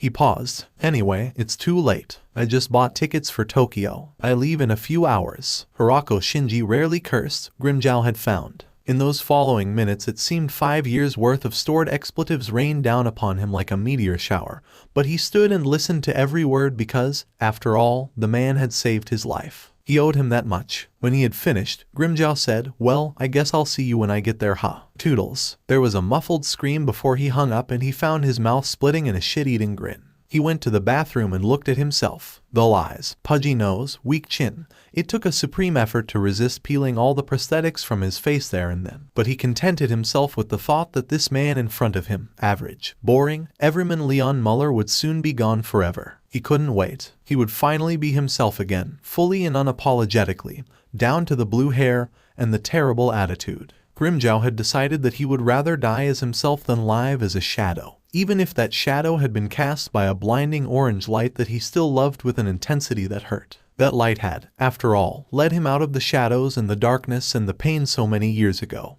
Who was to say it wouldn't do the same again now? Chapter 7 Discoveries. I do not own Bleach. The snow felt like a blanket over his senses, his eyes, his ears, his feet softly crunching on the white carpet beneath him. Everything a blinding pure white. Nell trudged beside him, her arm linked with his. Neither of them mentioned the awkward goodbye between him and Renji, but Ichigo didn't know if Nell had even noticed it or not. He felt so calm like this, snowflakes flurrying down from the sky, sounds muffled, the light muted and soothing. He just wanted to keep walking. The alcohol made him feel lighter, less troubled. Even the situation with Senna and her baby seemed distant, as if it had happened to someone else. Ichigo still couldn't quite believe what had happened to him. He supposed it was his own fault.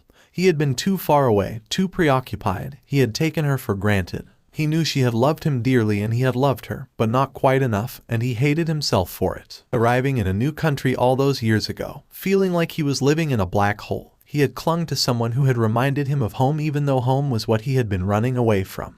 And here he was again, running away. From Senna, the memories of her, what they'd had together. Why had he ever asked her to marry him? The moment the words had left his lips he knew he had been making a mistake. He had been in love with a dead man. He still was. Ichigo didn't realize he was crying until Nell cried out and threw her arms around him. He made no sound as she dragged him into her apartment, unwrapping him from his package of scarf and hat and gloves and thick winter coat as soon as he stepped inside, all the while clucking over him like a mother hen. "I'm sorry," he said, voice thick, not bothering to wipe the tears away. "I guess I cry when I'm drunk, huh? There's always that one person. Oh, Ichigo, I'm sorry I didn't talk to you for so long. But I didn't really talk to anyone." A pause. "Did you know I was engaged?" She said nothing, leading him by the hand to her living room and plopping him down on her couch. She made him tea and wrapped him in blankets, placing a box of tissues beside him. Ichigo didn't really know if he was crying or not. There was no active effort. Tears just seemed to be dribbling out of his eyes of their own accord. "You don't have to say anything if you don't want to." Nell was beside him, stroking his hair. Even at her most childish she had seemed wise beyond her years when he'd known her in high school. And here, now, again he saw it in her eyes, a deep, understanding sadness. She had loved Grimmjow too, after all. But Ichigo wasn't crying for him. He tried smiling and he knew it came out broken and crooked, flattened into a grimace before he could even finish it. He had told her everything about his family, what he knew of their friends in common, what had happened in the intervening years since their last meeting, but he had mentioned almost nothing of himself. "I never said to you what happened to me after graduation, did I? Well, here's the short version. My life fell apart, but a friend managed to get me a job in England and I moved there for a while. I met a Japanese girl who fell for me and I thought I'd fallen for her, but I hadn't really. Look." Without warning he unbuttoned his shirt and showed her the tattoo. She looked at it, gaze blank, then at his eyes. "Years ago, me and him were talking about what animals we would be," Ichigo said quietly. "I saw this design somewhere and changed it a little. I added the eyes. Senna, that was her name, she hated it. She knew about Grimmjow. She knew this was for him. Somewhere along the way, I blew her off for some stupid reason and she ended up sleeping with someone else and getting pregnant. I asked her to marry me. She told me she was pregnant and that I wasn't the father, and here I am, running away again. Like I always do." His smile this time was genuine, but Nell looked devastated. She didn't seem to know what to say. "I talked to my boss," Ichigo continued. "He said I was protecting myself. But I can't keep doing that. I keep hurting people and failing them, and I need to stop. I think this is the only way." What is? She whispered. Ichigo looked her square in the eyes. I need to see his grave. I need to say goodbye. And I need to move on. At that, she started crying too. Her tears put his to shame. Her whole body racked with sobs. Her nose ran. She covered her face with her hands and wailed. Ichigo didn't think. He just circled her with his arms and pulled her close. Japanese people weren't particularly touchy-feely, and neither were the English. But his mother and sisters had taught him the healing power of touch long ago, and as he held her he could slowly feel Nell's wheezing sobs subside into hiccups. He rocked her back and forth. His tears slid down his cheeks into her hair. He still felt numb inside. What is wrong with me? He wondered. Am I still broken? Did he break me? Grimmjow, even when you're dead you can't stop being an asshole. The thought made his face crumple. I'm sorry, he said. I didn't mean to make you cry. Nell gave a hiccuping laugh, pulling back to wipe at her eyes, and then his. You didn't make me cry, silly. I wanted to cry. I've been wanting to cry ever since I saw you today. Ichigo. Her voice sounded the same. Ichigo turned, heart in his throat, finally. He had been waiting in this godforsaken cafeteria for far too long now, having bought nothing but a bottle of water. One of the chefs behind the counter was staring at him. Maybe he was meant to buy something more. Maybe it was for employees only. But Nell had asked him to wait here, so he had. And she had arrived. She was waving at him, pushing through a sparse crowd, making straight for him. As soon as Ichigo saw her he felt his heart swell. The same hair, the same smile, the same kind eyes. It could have been 5 years, or it could have been 5 days. The way she ran up to him and hugged him tight hadn't changed in the slightest. Hugging anyone else apart from his sisters had always felt awkward. He never hugged Tatsuki or Orihime or Rukia, or any of his male friends. However, from the moment he had met Neliel to Odelschwenk, she had never shied away from launching herself into his arms like a child whenever she felt like it, and it was the main reason almost everyone in high school thought they were a couple. Ichigo had felt nervous. What if she didn't recognize him? It was unlikely, thanks to his hair ... but what if she decided that no, he had been an asshole, disappearing without a trace. She owed nothing to him. There was no reason to turn up. What if he was left there the rest of the night, alone with his lukewarm bottled water, waiting?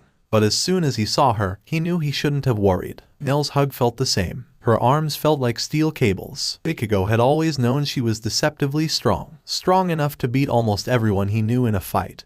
And now he felt his ribs might fracture. He hugged her back, squeezing tightly, and when she pulled back to look at him properly she kept wiping her eyes surreptitiously. The tip of her nose was red, and her eyes were shining. Ichigo, I can't believe it. She pronounced his name properly. It shocked Ichigo into giving her a small smile. Hey, Nell, long time no see. Nell laughed and reached up to touch his hair. Oh, your hair's gotten so long. It suits you. Did you get taller too? How's your family? How's everyone doing back in Karakura? I haven't really kept in touch with them, unfortunately. She looked rueful for a second, wiping her eyes again, but it was almost instantly replaced by a giddy smile. It's really been way too long. You look so handsome. You must have girls crawling all over you, huh? For some reason, the thought hurt. Oh ... no, not really. He looked around, saw the place was almost deserted. The cook that had been staring at him had disappeared as well, which meant he wouldn't be getting any food. Not that he wanted to try ordering anything anyway, knowing exactly zero German. Hey, let's go outside for a second. A lot's changed, you know. She was staring at him curiously. Ichigo felt almost ashamed. I smoke now, he muttered, then added defensively. Not as much as I used to, though. I'm trying to give up. But there's a lot to tell you. Maybe here isn't the best place. That's okay. Another smile. Nell hooked onto his arm and started to lead him somewhere, head pressed against his shoulder. Yes, we have a lot to catch up on. Where are you staying? A hotel? Oh no, that won't do. You can crash with me. Of course it's no problem, Ichigo. Don't be silly. That Nell from a few hours ago was the polar opposite of the girl who sat before him, hunched over and blowing her nose. He had never seen her like this. The box of tissues was almost empty. Ichigo waited silently until she was ready to talk, hands on his lap, watching the snow fall outside. Even this strange tilted emotional moment didn't feel strange or awkward. It was only natural that they would cry together for everything they had lost. I needed that, Nell said finally, throwing another crumpled tissue into a growing pile, and giving Ichigo a watery smile. His frown softened. Do you feel better? I don't know. I don't know how I feel. Whether I feel better or worse or nothing at all. I know what you mean. He couldn't have put it better himself. A sigh. You shouldn't blame yourself. You're not the only one who ran away. I was selfish. I should have been there for you. I know how much he meant to you. Ichigo, please. It's the same for me. Nell grabbed his hands and squeezed them gently. When you told me, I didn't know what to feel. I didn't know what to do. I called his mother. I thought it was a joke, but Here she faltered. Ichigo waited until she could continue, not letting go of her hands. She told me it was true. Nell closed her eyes tight, but tears still managed to leak from the corners. And my first thought was, what an idiot. That crowd he ran around with, those gangster assholes, I knew it wouldn't end up well. I knew they would be the death of him. They ... who? What? Ichigo blinked at her. He didn't understand. Too late, he remembered. Grimmjow and his underground criminal dealings, his hated boss, his hated colleagues. The way he would disappear, too often for Ichigo's comfort, for days on end at times, reappearing with injuries and muttered excuses. Towards the end that had been happening less and less, and he had been comforted by Grimmjow's promises of a saner lifestyle. But too soon after that had come a disappearing act that lasted months, and then... Nell, are you saying it was their fault? Of course. That car accident? Accident. I heard they ran him off the road. It was only a rumor, but it makes sense. I believe it. There was a ringing in his head that drowned out almost everything else. He had to struggle to breathe, suddenly. I didn't know that. Nell shook her head insistently. It's the only explanation. You remember when he went away for weeks? I'm sure it was for a court case. Ichigo's mouth was dry. He had trouble swallowing. He forced himself to listen, to concentrate. How could he have not known this? What court case? Against his boss? Well, his former boss. Her face lit up. Wait, there was something in the newspaper about this. I'll look for it. Stay here. She stood and ran out of the room. Ichigo was frozen in place, mind whirling with a million different thoughts. A court case against Grimmjow's boss. Criminals who had run him off the road. The people who had killed him. He hadn't died, he had been killed. Hadn't Hirako Shinji said it was an accident? Ichigo couldn't recall. He had tried hard to block out the events of that morning. He remembered trying to call Grimmjow dozens of times, had sprinted to his house only to remember it belonged to someone else, had run around in circles like a maddened, rabid dog, ending up in the same place where he started. Ichigo refused to believe in his death. He had waited days, weeks, to see that head of blue hair, those blue eyes, to see Grimmjow casually stroll through the front door and thunder up the stairs to Ichigo's room. Every moment was spent in exhausting anticipation. He had waited in his room constantly, convinced that his love would at any moment decide to come home, and if Ichigo knew that if he wasn't there, Grimmjow would leave again. The only thing Ichigo could hear was the deafening beat of his heart in his head. His blood felt like it was being pounded through his veins by a hammer. It made so much sense. Of course, Grimmjow hadn't died in an accident. He had been killed. Nell burst through into the room, arms laden with files and papers. She kicked off the empty tissue box and various remote controls from the coffee table, and dumped what was in her arms hastily. Notebooks and pieces of paper slid from the pile, and she grabbed them, mumbling under her breath as she searched through the whole thing until she found what she was looking for. A newspaper. It appeared to be recent, no more than a day or two old. She flipped through the pages, folded it in half and flattened it out in front of Ichigo, pointing at a name. Bergen Luisenbarn, he said slowly, the foreign name tripping up his tongue. The rest of the article was a mystery to him. The entire thing was in German. He looked up at his companion, lost. Nell saw his confusion and said, I can't translate the whole thing, it's difficult. But he was found poisoned in his home, and it mentions that he used to work with Aizen Sasuke before the formers. What does it say? Fall from power. Fall from grace. Anyway, Aizen Sasuke, that was Grimmjow's boss, right? And it says here, 5 years ago, almost exactly when Grimmjow disappeared, Aizen was taken to court for ... Well, you'll see. Again she searched, this time emerging with an entire scrapbook. She hauled it out and opened it, laying it with a thump on top of everything else. Every page was crammed with cut-out newspaper articles, most of them in Japanese. Ichigo's eyes widened to the size of saucers. The shining light of Aizen Sasuke has been put out. Shocking new revelations. Breaking news. Exemplary businessman and entrepreneur Aizen Sasuke taken to court over charges of corruption, embezzlement, and drug trafficking. Trial of the decade. Accused Aizen Sasuke faced with damning evidence. How will the jury decide? It was as if a blinding light had been switched on in his head. Aizen Sasuke. Yes, that had been the name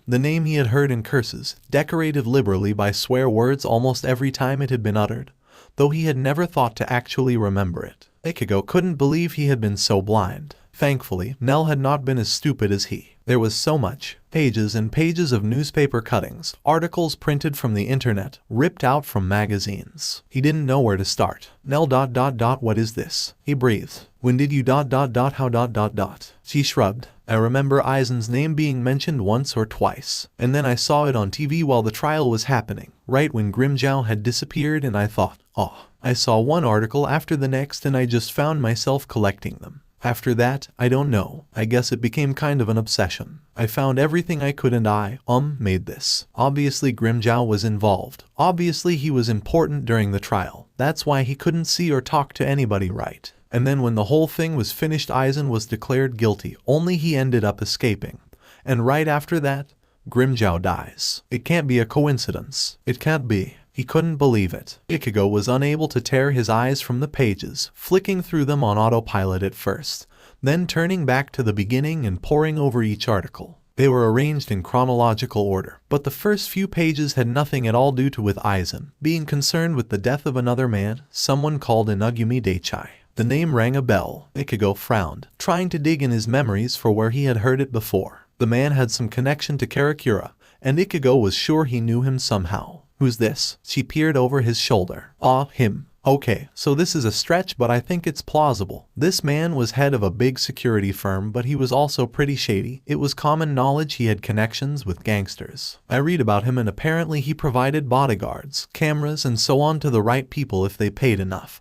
But according to this bit here, she stabbed the page they were reading with a finger. Right in the middle of a large article whose page was yellowing at the corners. He allegedly pissed off one of his customers really badly, and he was found dead a few days later. The bell became a siren. Memories, watery and faded with time, came back in frayed tatters. Being cornered in an alley. A man with bad breath. The tape. Have you got it? Where is it? I have absolutely no idea what you're talking about. Don't give me that. You got it? Right. You stole it from Boss Inugumi that night months ago. A crowbar tapping against his knee. Blood everywhere. Grimmjow, grinning like a maniac. Someone was choking Ichigo. I'll snap his scrawny little neck in half. I'm not kidding, I'll do it. Mad blue eyes, white teeth shining like fangs. Grimmjow had wielded that baseball bat with not a care for anyone's life except his own and Ichigo's. Found dead, Ichigo murmured, heart pounding. He was holding the book with white-knuckled hands. That's intense, isn't it? She sounded excited. Like I said, it's a stretch, but his company had pretty close ties to Aizen's, or at least, Aizen's old firm.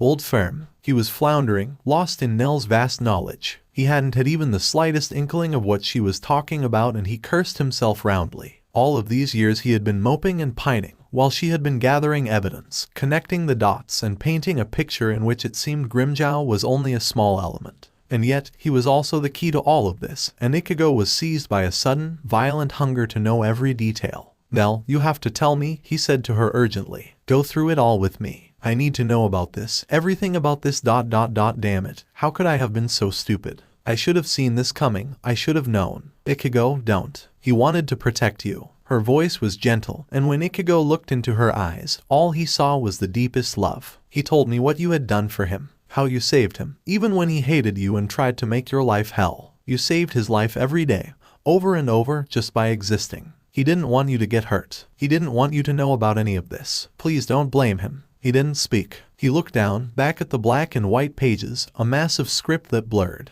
He scrubbed his eyes harshly. I don't blame him. I loved him. I just want. There was a photo, in black and white, of a handsome man who might have been close to middle age. It was hard to tell. His hair was slicked back, with one lock curling over his forehead, and he was looking at the camera with dark, knowing eyes. Those eyes seared right through him. Ichigo had never seen this person before in his life, but he knew who it was. The man who had killed Grimmjow Jaegerjax. A pause, just an instant, in which all the broken pieces of his life locked together. For the first time in years, he felt whole. He saw that photo and he knew what he had to do. Yes, he looked at Nell, and she blinked in surprise at the expression on his face. I want to make sure he doesn't get away with this, he growled, feeling the embers of a long-extinguished fire come to life inside him, smoldering, flames licking at his insides. This, Aizen Sasuke, you said he was still alive, that he might have killed Grimmjow. Well, then, I can't let him get away with that, can I? It's just ... Well, it's just a rumor, she mumbled.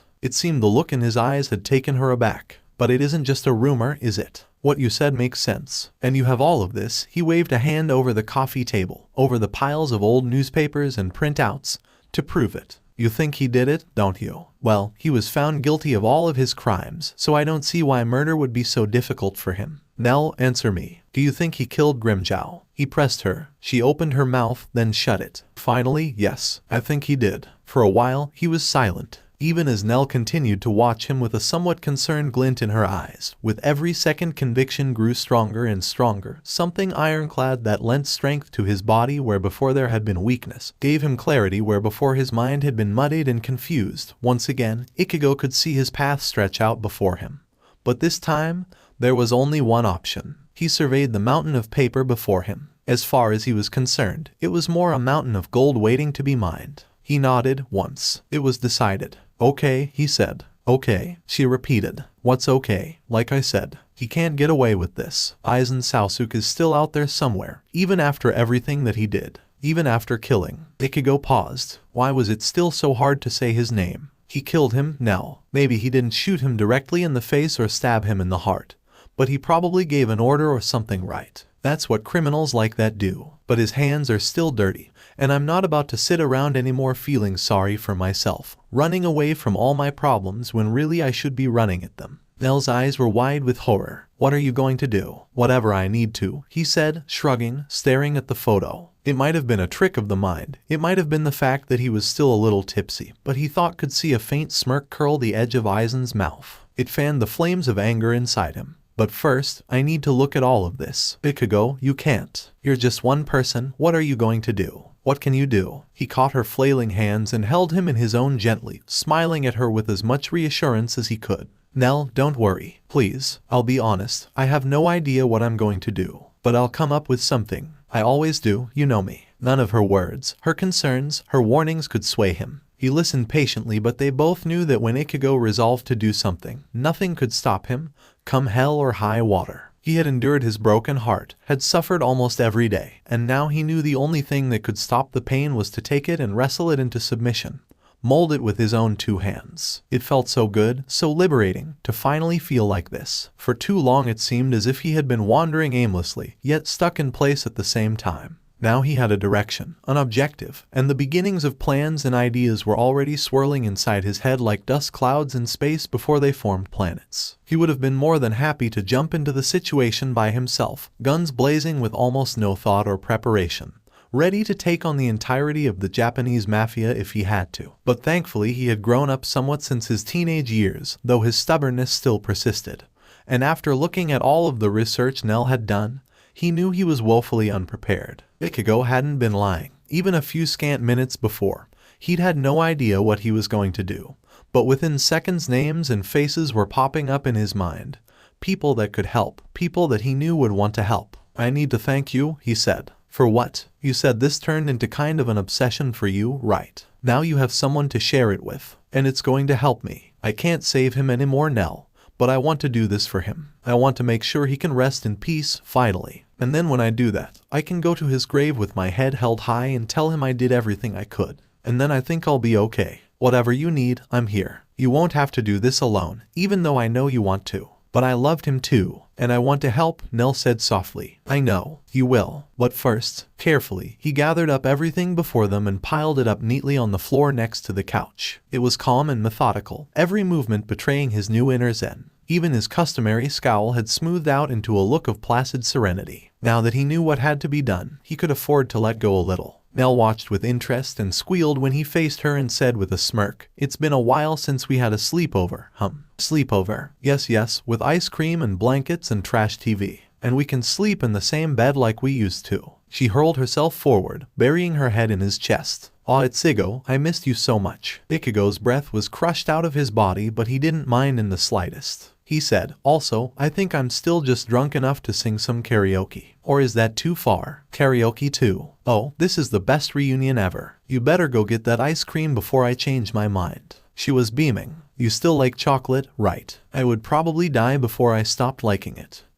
Good thing I brought that triple fudge brownie chocolate ice cream in advance then. You wait right here and I'll bring everything to you. Aw, I'm so excited." She was bustling around the apartment, smiling from ear to ear while he rearranged the couch into makeshift blanket fort, the same way they used to do back when they had been carefree teenagers. This was the Nell he remembered, giddy, bubbly, so effervescent with happiness that it infected everyone around her. Though she could be grave and serious, he knew she was truly being herself when she was giggling with childish delight. eyes bright with joy, and seeing her back to her old self lifted a weight from his shoulders. Later, while they were snuggled in the couch eating ice cream straight from the carton, he felt her head drop onto his shoulder. Her hand searched out his and their fingers intertwined. In that moment, the bittersweet taste of dark chocolate melting on his tongue, Ichigo felt the happiest he had been ever since that morning long ago when Hirako Shinji had first walked into his house and upended his life with just a few simple words. He had not meant for days to turn into weeks, but he was consumed.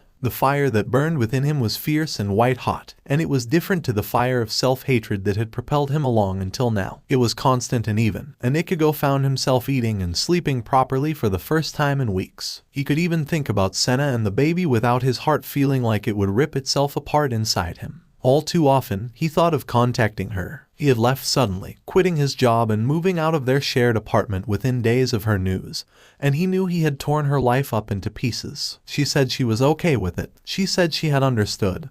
But had she really? The compulsion came upon him one afternoon while he was sifting through Nell's copious notes. The apartment was silent. Nell was at work, and out of the blue his mind was filled with Senna, guilt churning his insides. He thought of the way she had always stared up at him with adoration, her patience with his distant behavior, her loyalty, her understanding. He had been such a bastard to her, no wonder, really, that she had done what she had. Before he knew it, he had grabbed his phone and was calling her. Ichigo wondered if she would pick up, whether or not she had deleted and blocked his number. He wouldn't have blamed her. Hello? Her voice was tentative, but sweet as ever. Hearing it, golden eyes flashed in his mind for an instant. He thought, this is wrong. I shouldn't have broken up with her. Senna, it's me. Ichigo. Yes, I know. This was harder than he could have imagined. His throat was tight. There were so many things he wanted to say to her. I'm sorry I was such an asshole. It was all my fault. But all he could come up with was a lame, I just called to, see how you were doing. A silence that seemed to stretch on forever. Then she said, I'm doing okay.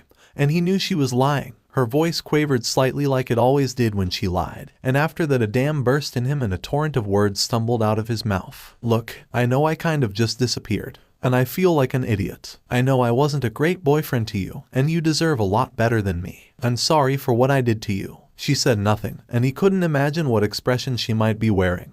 How she might be feeling. Would she be shocked? Angry? Spiteful? I just wanted to say, whatever happened between us, it was good. Really, you were one of the best things that happened to me in a long while. I was just too stupid to see it. I just hope you're okay. I know I'm probably the last person you want to talk to right now, but if you need anything or you're in trouble, you can call me anytime. He thought he heard a sob and his heart skipped a beat. Senna, are you all right? Not really, she whispered. But I will be. Thank you for calling me. Don't thank me. I don't deserve it. You're a good person, Ichigo. You always have been. I knew it the moment I met you. You're a good person and you always blame yourself, but this wasn't just your fault. She was sniffling. He heard her blow her nose. I did this to myself, too. I chased after you when I shouldn't have. I blamed you when you didn't feel for me what I felt for you. But I didn't really do anything about it, did I? I just betrayed you. Senna, I think I'm going to keep the baby, she said. No matter who the father is, I will still be the mother. It will still be my child. So don't worry about that. Promise me, in another lifetime, they might have been perfect for each other. You know I can't promise that. She sighed. Senna, I mean it. I'm in Germany at the moment seeing some friends, but I'm going back to Japan soon.